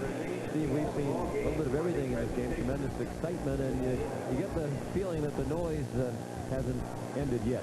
No, it hasn't. Both teams going back and forth in this game. Defense has been a problem for a couple rallies. I see the defense of Miami being a little better than LSU at this point. Of course, their great record after the 7th inning, if they're leading, could be the difference. But LSU starting to hit the ball much better. Top of the order for the Canes, Ryan Crimmett. Big strike 1 from Patrick Coogan, who pitched an inning and a third of scoreless relief. Crimmett, the leadoff hitter, been on base twice. Morris says he's the key for us as he sets the table, gets on base, runs and scores, and that's what he's done today. He's been on base twice and has scored twice, despite the fact that he does not have a hit. Rudy Gomez, Pat Burrell to follow. Wow, where did that pitch miss? 1 and 2, here's Michelle. All right, well, Miami second baseman Alex Cora just rallied the Hurricane troops after the rough 7th inning. He shouted at them, hey, we've got 2 innings left. We've got our best pitcher on the mound. Let's play our best defense, and let's win this thing. Alex Cora continues to be so emotional throughout this game, Sean. And we saw his brother Joey very emotional after the Mariners were eliminated from the American League playoffs last year. Strike 3. Coogan didn't get the call on the previous pitch, no doubt about that one. Blazing fastball, and Coogan has his first strikeout of the afternoon. Let's take a look at this pitch now. Good curveball over the top. Good location. Batter covers the plate. Looks a little bit outside from here.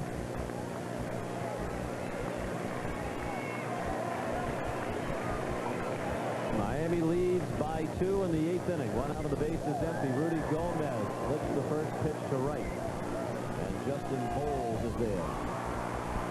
Gomez now 3 for 5 with 3 singles. Sean, got a nice facts from Rod Dato, of course, the all-time championship coach at USC. We talked earlier about scholarships, and I made the He remarked that USC one time had unlimited, which I probably said it wrong. They did have 13 at one time. They probably gave a few more full scholarships in. And Ron was kind enough to let us know that never had they had unlimited, and it just seemed that way because they had so many great players. Well, he wishes he had you at the banquet last week. He mentioned one of the regrets of his coaching career is that Steve Garvey didn't go to USC. He managed to win 10 titles without you. Somehow, some way. I think he just would have asked me. I would have come from that humidity of Tampa to the nice dryness of L.A. That's usually part of the process. Usually the coach has to ask before you come. 0-1 is high. 1-1 now on Burrell.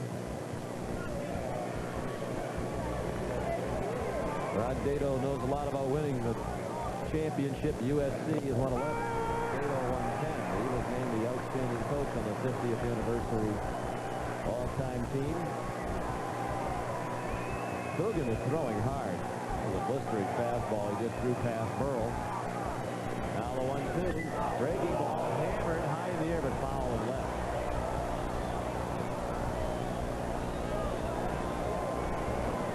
Well, foul. Well back into the crowd.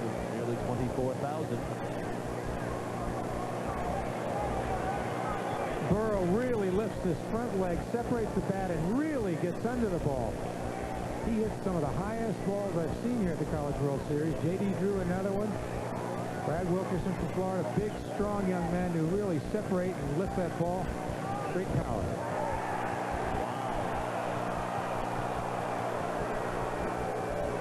LSU fans really letting the home plate umpire, Scott Graham, hear it. See where this pitch is.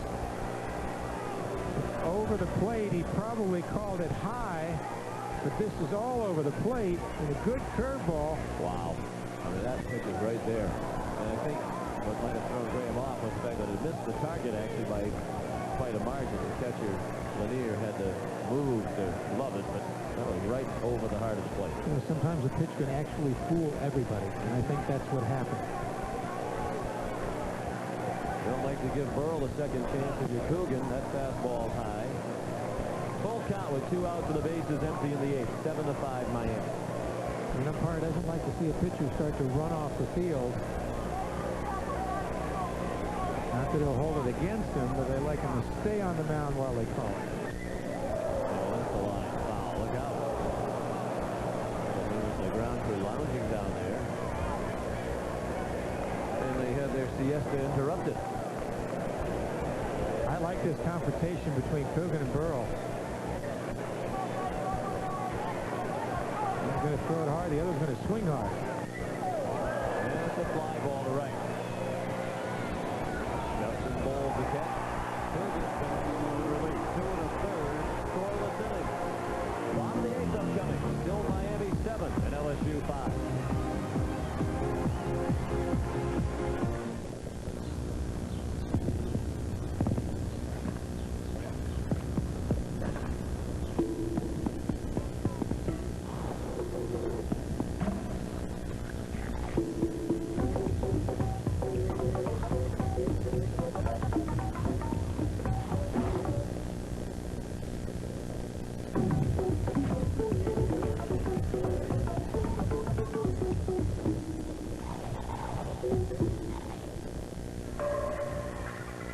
How's your knee? It's getting stronger.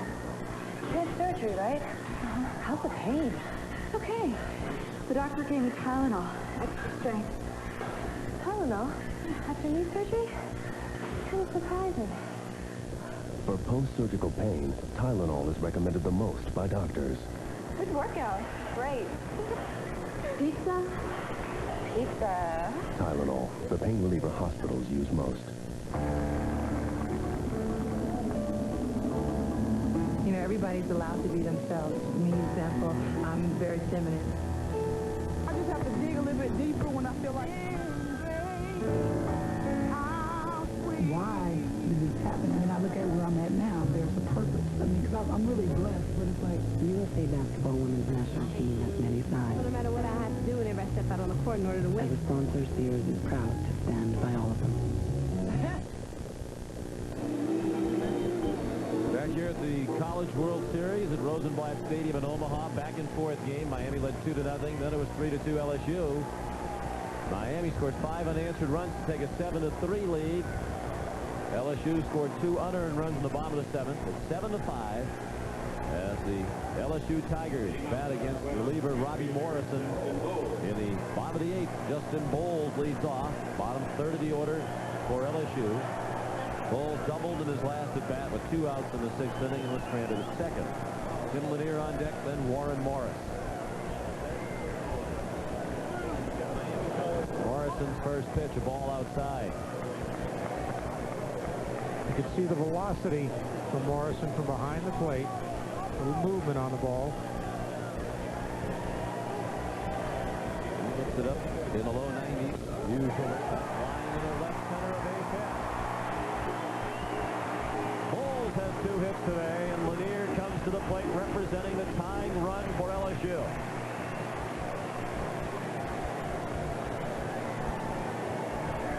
Take a look now at Morrison.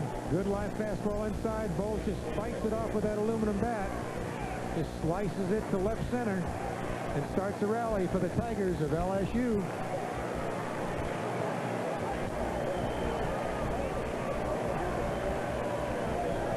We talked about LSU wanting to get back in a situation where one swing will break the game open for them.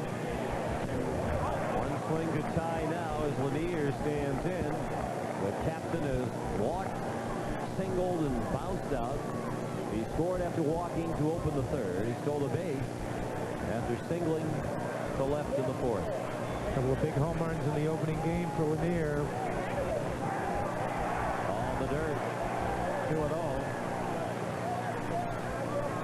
You and I have both seen it sometimes in a classic series like this where somebody you don't really expect to be the key hitter turns out to be somebody like Lanier. Skip Bertman talked about that yesterday. He said this atmosphere here with the enormous crowds and national TV is so different from what these players are used to all season long. Some players thrive under it, excel under it. Others have a problem with it. Lanier is one of those who has raised his game under the spotlight of the College World Series. And he's ahead of the count here, 3-0. That's what happens when you're a leader. You want to be in key situations. You want to make the difference. You want to lead your team. That's Lanier's personality and philosophy. He appeared to be taking all the way. Lanier, another of the outstanding students on the LSU team, 3.6 GPA in kinesiology. He's been on the SEC academic honor roll 3 straight years. Bertman calls him the best defensive catcher I've ever coached. And he takes strike 2, full count now. Action again in the Miami pen. The right-hander is Alan Westfall. The lefty, Lázaro Gutierrez, who usually comes in to get 1 or 2 left-handed hitters out. Situational left-hander. Payoff pitch with the runner going. It's all 4.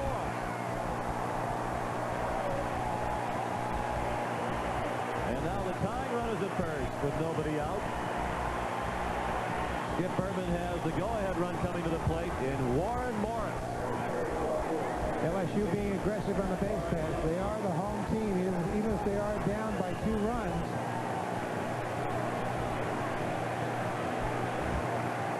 Now the go-ahead run is at the plate. As we mentioned at the top of the telecast, Morris really the key man for LSU. Their record unblemished 21-0 this year when he is in the starting lineup. He's only the number 9 hitter because of the hand injury. Likely to be on the U.S. Olympic team in Atlanta this summer, which will be coached by his coach at LSU, Skip Bertman. And the Canes are expecting him to punt, try to get that tying run into scoring position. They're tight at the corners. Jason Williams is on deck. 7-5 Miami with nobody out, 2 men on in the LSU 8th. Lots of pressure on the Miami defense now.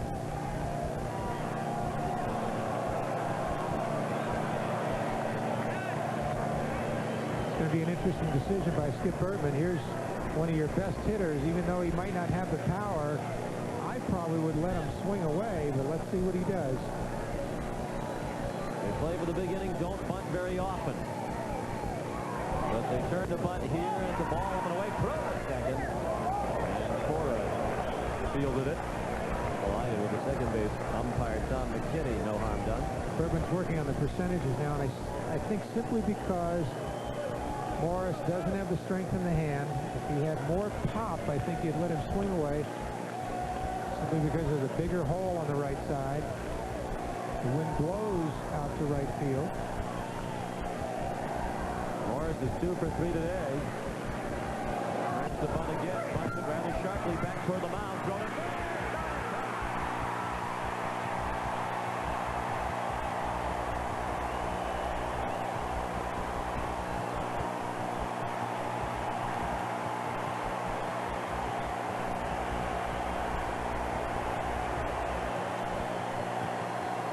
Sees it falling apart, even on this front. It's hit relatively hard.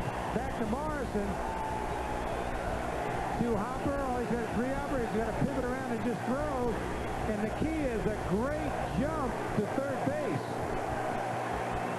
Watch this. 1-2 here. Nice and easy. Should throw him out. But Bowe's got a great jump on that play. Give LSU credit. Laser Collazo, the pitching coach, back at the mound. And the entire infield gathered around Collazo. Bases loaded now and nobody out. Tying run at second. Go-ahead run at first. Miami leads 7-5. Robbie Morrison, brilliant throughout this season. Coming into this appearance, an ERA of 1.11 over 57 innings. Opponents batting just 151 against him. Here at the College World Series, he's pitched 4 in the 3rd innings without being scored upon. First team All-American closer, but in trouble now. Miami needed to regroup there. They talked about 2 things they have to do. Number 1, Morrison has to keep the ball down. And they have to say to themselves, what do I do if the ball's hit to me? At the corners, I think about going on, although they're backing up now. Jason Williams, 1 for 3, a single and a walk. He has just 2 hits in this College World Series. Bertman said he's still the man he'd like to have up there in the key situation. And here he is. Good RBI man for the Tigers of LSU. The school's all-time leader in hits and in runs scored. And an at-bat with the biggest at-bat of his career. Drives on the top. Big curveball by Morrison that time. We've talked about LSU having a tradition of winning. This is what they do. They stay close and find a way to beat you. Let's look at this curveball. Umpire says it caught the corner. Barely. The 0-2. Hit on the ground to third. Burl hesitates. Comes to the plate. And no throw to first. Gargiulo wise to hang on to it. Well, the Canes get what they were looking for. They cut down the runner at the plate. First out of the inning. Might have had a chance to get 2 had Burl knocked double pump. Here's that ball down that Morrison needed. Burl, nice, smooth catch. Takes his time, gets one at home. That's the very least they wanted.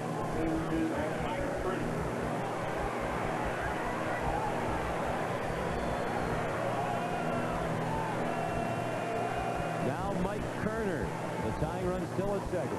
Go-ahead run at first. Bases loaded and 1 out. Kerner 2 for 3, 2 for 4. 2 singles, an RBI and a run scored. He's stolen a base today. He looked at ball 1.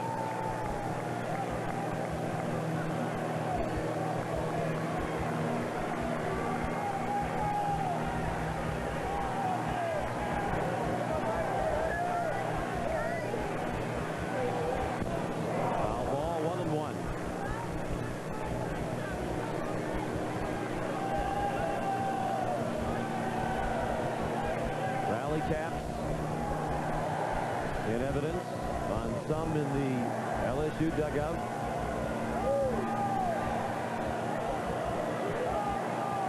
They trail 7-5 in the 8th. It's even at 12 apiece. Each team has made 2 errors. Early on it was LSU making the key mistake, but in the last couple of innings Miami has been error prone.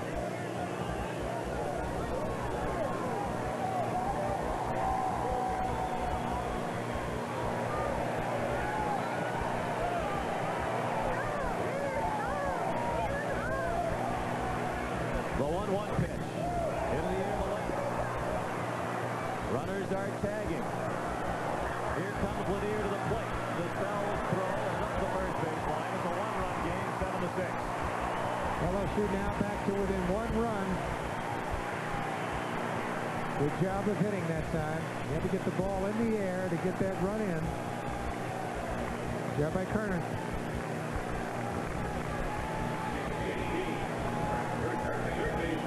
Got to make sure the ball touches the glove. Need almost perfect timing, and he does. Gets a good jump. The throw is high and not on line, and he scores easily. Miami would be very happy to get out of this inning, allowing just the 1 run. As they had the bases loaded and nobody out to the Tigers. Now they have first and second with 2 outs and 1 run in. Nathan Dunn, the batter. Base hit left field. Morris will be sent around to the plate, and he will score.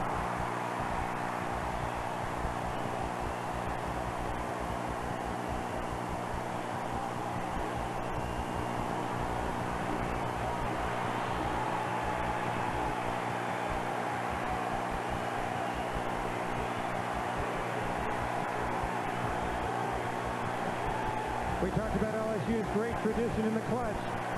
They've stayed close. And now Dunn took this curveball and hit a line shot to left field. Watch him stay on it, keep his head on it.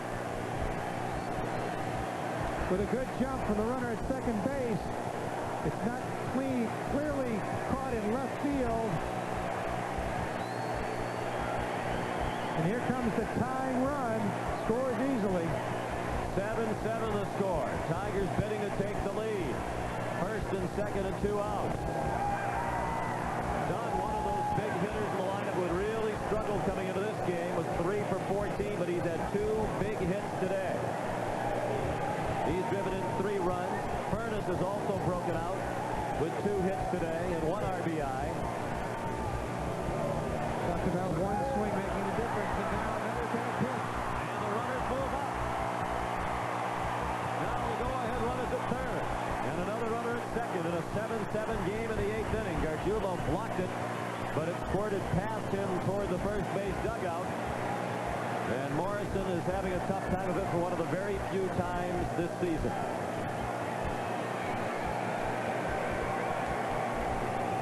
Watch the pitch now as it gets down the girth. Gargiulo goes over, gets in front of it, but it kicks off him and allows the runners to go to second and third. Wild pitch. Charge to Morrison. The reason that happens is with a curveball, there's much more spin on the ball and has a tendency to kick instead of a fastball just hitting and skipping straight in. Now the key confrontation between the SEC Player of the Year, Furness, and the All-American first-teamer Morrison. And Miami elects to bypass that confrontation.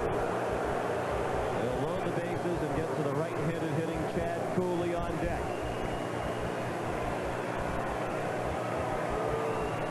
An intentional walk. That's ball 4. 2 walks in the inning. Thrown by Morrison. These are the first runs he has allowed in this College World Series. Runner at second base is done, and Mike Bianco, the third base coach, wants to make sure there aren't any more problems on the base paths today for the LSU Tigers. 7-7 the score. The hits 13-12 in favor of LSU, each team with 2 errors. Now Chad Cooley with a chance to put the Tigers on top. He's 1 for 4, singled as the first man to face Morrison when Robbie entered the game last inning.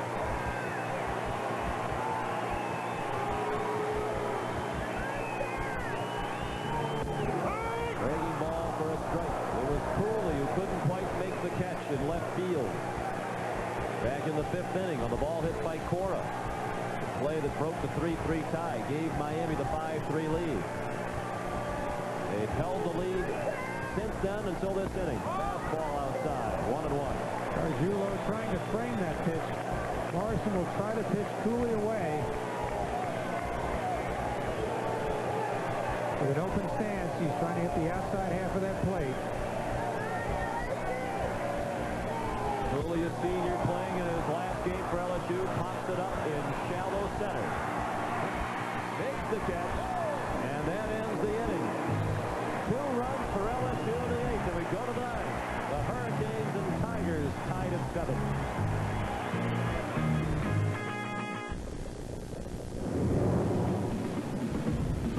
If you got a beard, we've got your number. The adjustable Maverick beard and mustache trimmer with 6 different settings. Man, does this do a number on beards. Maverick from Norelco. Right now, get a $40 introductory manufacturer's rebate from Goodyear when you buy 4 Infinitread radials. Goodyear's longest-wearing passenger tire. That's $40 on 4 Goodyear Infinitreads. But hurry, this Goodyear offer ends soon.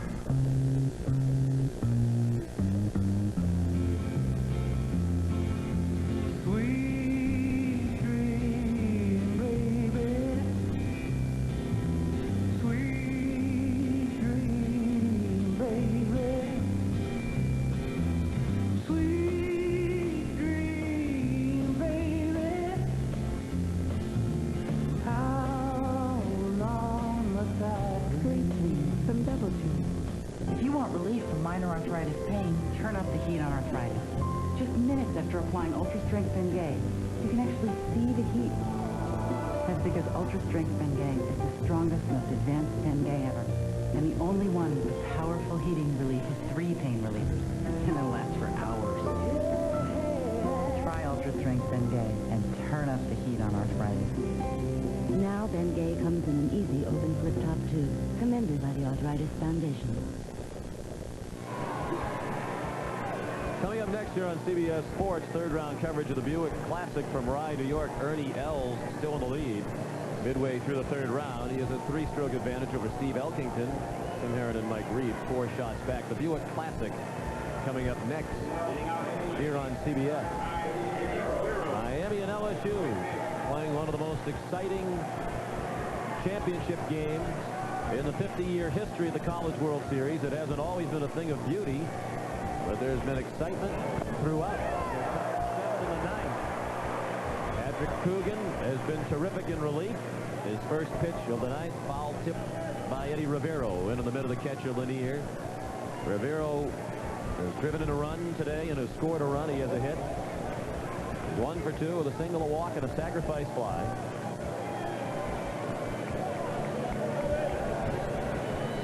Middle third of the order coming up for Miami. Rivero, DeSalle, and Marcinzik. 2 balls and a strike on Rivero, the senior right fielder. With LSU's rally and now tying the score, they put the pressure on Miami because LSU is the home team. In the air in center field, still retreating Kerner. We've seen outfielders take strange paths to fly balls today because the wind is really boxing the ball around.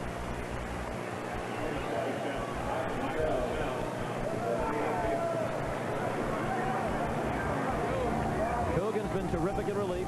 2 2/3 innings. He's only allowed 1 base runner on 1 hit. A double by Sagisi in the 7th. Since then, he's retired 5 in a row. He'll work next to Michael DeSalle, who's 2 for 3. He's driven in 3 of the 7 runs today for Miami with a 2-run single in the 1st and a sacrifice fly in the 5th.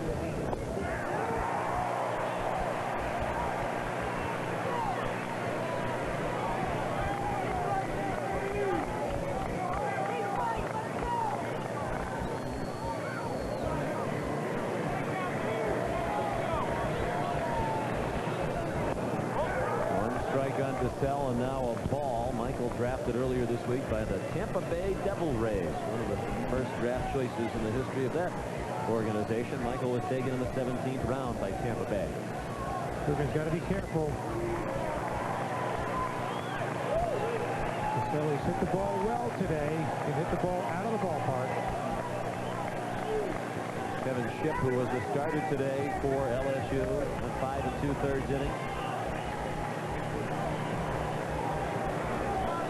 Left with his team trailing 7-3. Tigers have bounced back with 2 in the 7th and 2 in the 8th to tie it at 7. We're in the 9th. Out of play to the left. The foul ball from DeSalle.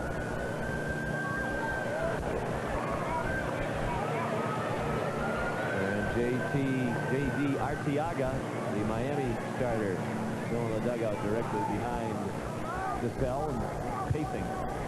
He is no longer in the game. 1-2 pitch. Chop to Morris at second. 2 down.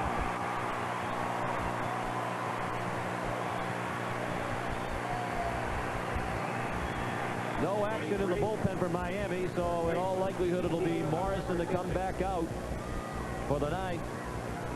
It'll be tremendous pressure no matter what happens on Morrison when he takes the mound for the bottom of the ninth, but even more if his teammates don't score here. He'll have to hold the Tigers at bay in the ninth. And Wilson, Bowles, and Lanier are due up for LSU. Batters 6, 7, and 8. Base hit down the left field line for Marcinzik. That should go for extra bases. Marcinzik in the second with a double. He's 2 for 5 today.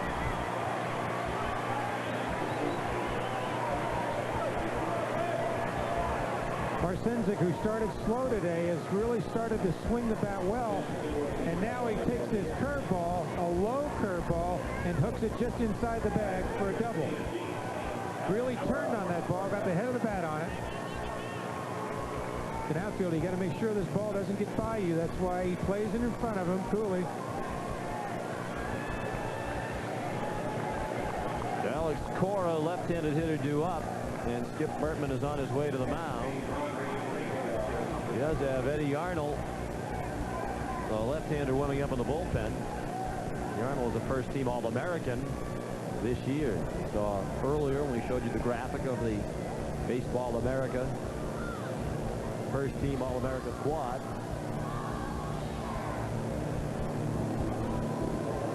7-7 the score, and the line scores are identical. That seems fitting, given how closely contested this game has been. 7 runs, 13 hits, and 2 errors for each team. Bertman's going to stick with Coogan, who's been effective. He'll stick with the right-hander to pitch to the left-handed hitting Cora.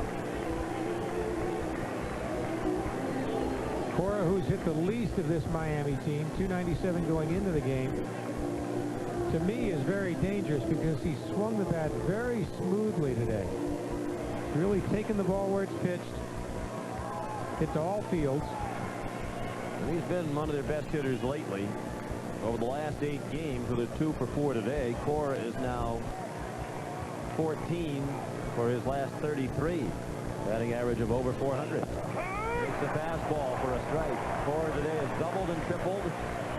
He was credited with the triple on the ball Cooley couldn't catch. Ball that was caught but then came out when Cooley hit the ground. 2 runs scored. And at the time, it broke a 3-3 tie, gave Miami a 5-3 lead. Cora trying to give them the lead again. Flat to left, base hit.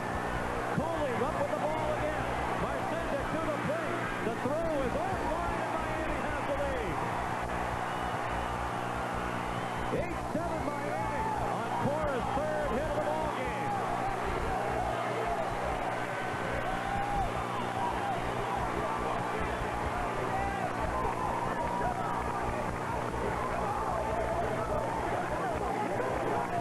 We said Cora had hit the ball where it was pitched all day long, and he does it again. A fastball away. And this throw would have had a chance if it was on line, but it's wide. Miami goes ahead. Watch, he hits the corner of the bag. Marcinzik, which gives him a better direction towards home. And he scores. And Alex Cora has a single now to go. This double and triple today. He's driven in 3 runs. He's put them ahead once again. Coogan still the pitcher to face Gargiulo. Or rather, Sagisi, the DH. Another left-handed hitter who was 2 for 4 today, a single and a double. Gargiulo's on deck.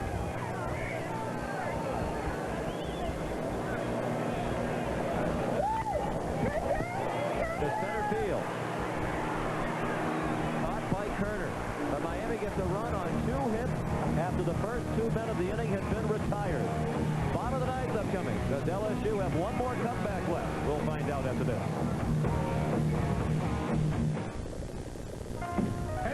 Where's the kids? Just you and me tonight. And chicken marsala. Your favorite. Oh, but it gave me heartburn last time. Not tonight. But it's too late for Pepsid AC. The package says you've got to take it an hour before eating to prevent heartburn. I know. Why should I have to wait an hour to eat? Forget that hour stuff. I got you tiny bit HB. It says it prevents heartburn in half the time. So I can take it now and not get heartburn? Yeah. I can't wait. Tagamet HB, advanced prevention of heartburn in half the time. Some people feel the biggest difference between the Regal GS and other sports sedans is the way Regal's refined suspension system holds the road. However, others feel Regal's 36 inches of very generous legroom is something you just have to see to believe. Regal by Buick. The fine line between sport and sedan. To all those men better known as Dad, we wish you the best. May the kid who idolized you at 3 still speak to you at 19. May you keep your sense of humor, even when it's really a challenge. And this Father's Day, may you get the Gillette Sensor XL with micropins to set up your beard for the world's best shave. Sensor XL, the best a dad can get.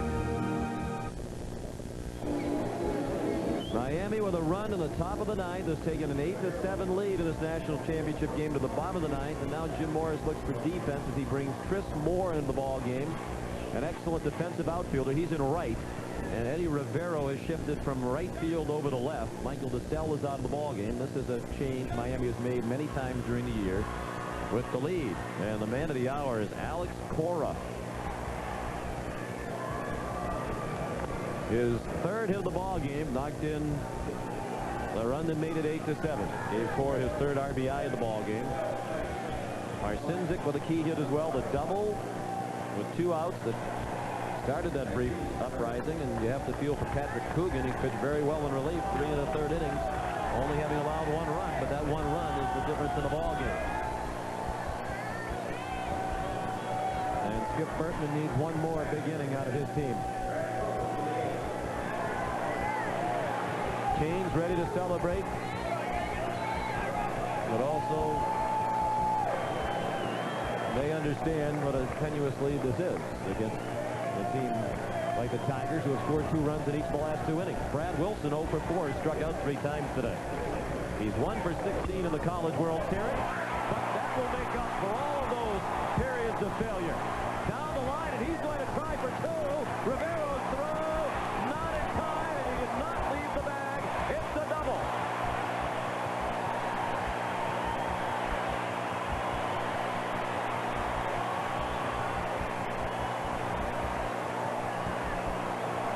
Brad Wilson has been struggling, now steps up and hits this ball just inside the line. Let's watch him. He's going to inside out it. And he's going to be taken off. He says, I'm going for 2. He's pumping hard. Let's take a look at the tag. Let's see what happens. Does he come off the bag? Umpire says no. A very well umpired game. Tom McKinney at perfect position. Now Justin Ball, the senior from Lake Jackson, Texas. Chance to win the College World Series with 1 swing. Bowles today, 2 for 4. Hits in each of his last 2 at-bats. A double to left center in the 6th. A single to left center in the 8th. Even with the 2 hits to left center, they play him around to the right side of the diamond. They play him to pull. His turn to punt. And pushed it foul. Bowles, the number 7 hitter. Tim Lanier is on deck. Sean, I don't think any of us thought that LSU would go down quietly. This is a great tradition. They never give up. Their winners haven't played that well throughout the College World Series and still won 3 games. Steve, you're surprised by the bunt, and this is a big ball team. Obviously, you have to stay alive in the national championship game. You absolutely need to get this run in. But you have a left-handed pull hitter ordinarily up there. In Bowles, you already have the run in scoring position. Well, I think this is the way Skip Bertman plays the game. He wants to get the runner over, then you load up the bases, and a lot of things can happen then. See if he stays with the bunt. He does not. Ball low. I mentioned earlier they'd only sacrificed 19 times the whole year coming into this ball game. What Skip does is he'll let him take 1 shot at it, And if they don't execute, then he'll say to himself, okay, I've got the infield in. There's a big hole on the right side. There's a shot at that. Bowles is a home run threat, has 22. Second in the SEC this year. That's a ball down to first. Great stop by Marcinzik. But it gets the runner to third. The ground ball to first. Tying run at third with one out. And an outstanding play by Marcinzik to keep the winning run off base for LSU. Now this is a ball that's down. Bowles, who has good back control, hits it hard, and TR makes a great stop. Look at that stop by that first baseman. Let's take a look at this angle. Here we go. It's a one-hop shot. He stabs it, checks the runner, and gets the out.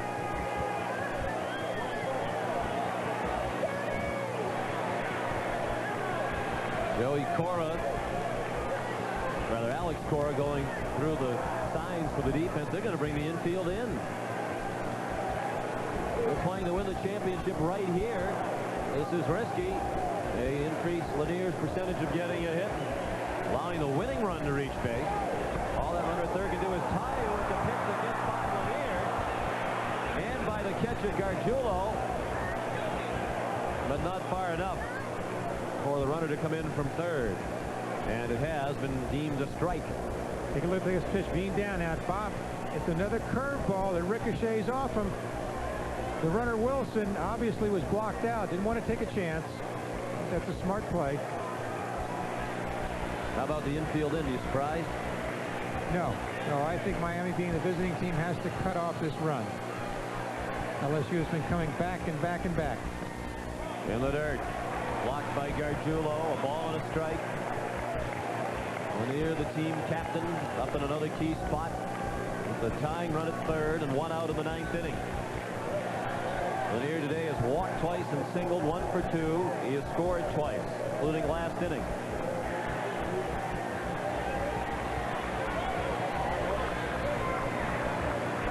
Time call. Morrison has pitched 2 2/3 innings of relief now. We talked about Lanier and how he's come through throughout this whole College World Series. And how much of a leader is, how he wants to be up in crucial situations. Outside and low, 2 balls and a strike. And Warren Morris is on deck.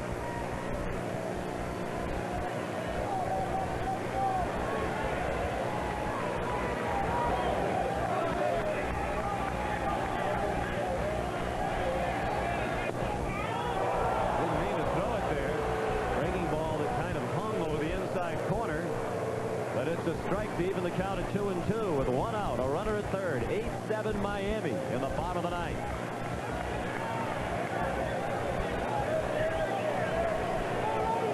Robbie Morrison, the freshman. The 2-2 pitch. Fastball just outside. And Morrison barked in the direction of home plate as that call didn't go his way. Tough pitch to take by Lanier. That ball seems to be on the outside corner. He tries to frame it back. Tough pitch to take. Morrison got the close call on the previous pitch. Didn't get it on the 2-2. Now a full count. The payoff to Lanier. Struck him out.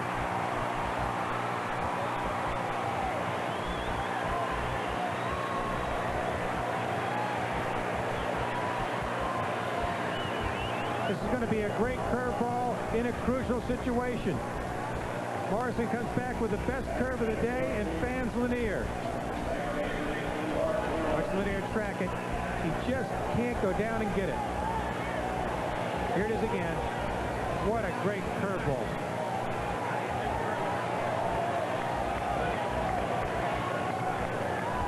Now Warren Morris. It's a deep drive down the right field line. That ball is gone. LSU wins the College World Series on a home run by Morris.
that finish.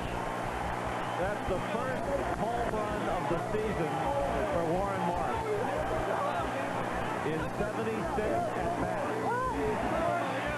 He's the young man who had hand surgery in April and was back a month later. And here's why he made every effort to come back. The inspirational leader of this Tiger team takes a good curveball and hooks it into the bleachers in right field. A great hitter rises to the occasion to win the national championship. He went down and got it. Hands and eyes all in synchronization. He knows it's gone. And they do too. The junior from Alexandria, Louisiana, has given the Tigers their third national title. You were chicken as a little kid. You were chicken as a bigger little kid. And now that you're grown up, you've got one last chance to do something really, truly daring. Chicken pizza? Sure, we know it sounds scary. But come on, you can do it. Right. Sure it is. With 100% chicken breast and 100% Pizza Hut pizza, it's delicious. You'll never be chicken again. Hi, what's your name? We stand corrected. I'm Jim McKay with another update from the 2020 Global Games. Little Jacqueline Keller captured the gold today on the highly uneven bars, while Austria's gentle giant Milos dominated the one-ton power lift. The highlight of the day so far was the record-breaking 300-meter dolphin relay. The world of sports has evolved since all sports. Now with B vitamins, athletes need to unlock carbohydrate energy. It's more than a thirst quencher, it's a body quencher. Coming up later, the graduated hurdles. CBS Sports coverage of the NCAA College World Series Championship game is sponsored by Tigermet HB, Advanced Prevention of Heartburn. Buick and your local dealers. Remember Buick, the new symbol for quality in America. And by Gillette Sensor XL and the Gillette Series.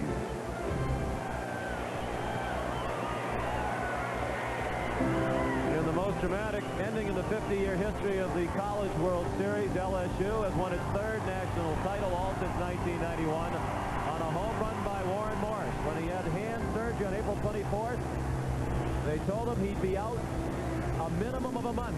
Skip Bertman said on the 29th day he bunted. On the 30th day he hit balls off a tee, and on the 31st day he was back in the lineup. He returned in the regionals to a standing ovation in his home ballpark in Baton Rouge, and he'll be a hero in that city and throughout Louisiana forever with his home run today, his first of the season. 9-8 the final score. The LSU Tigers are college baseball's national champions in 1996. For Steve Garvey and Michelle Tafoya, Sean McDonough saying so long from Omaha. The final score, LSU 9 and Miami 8.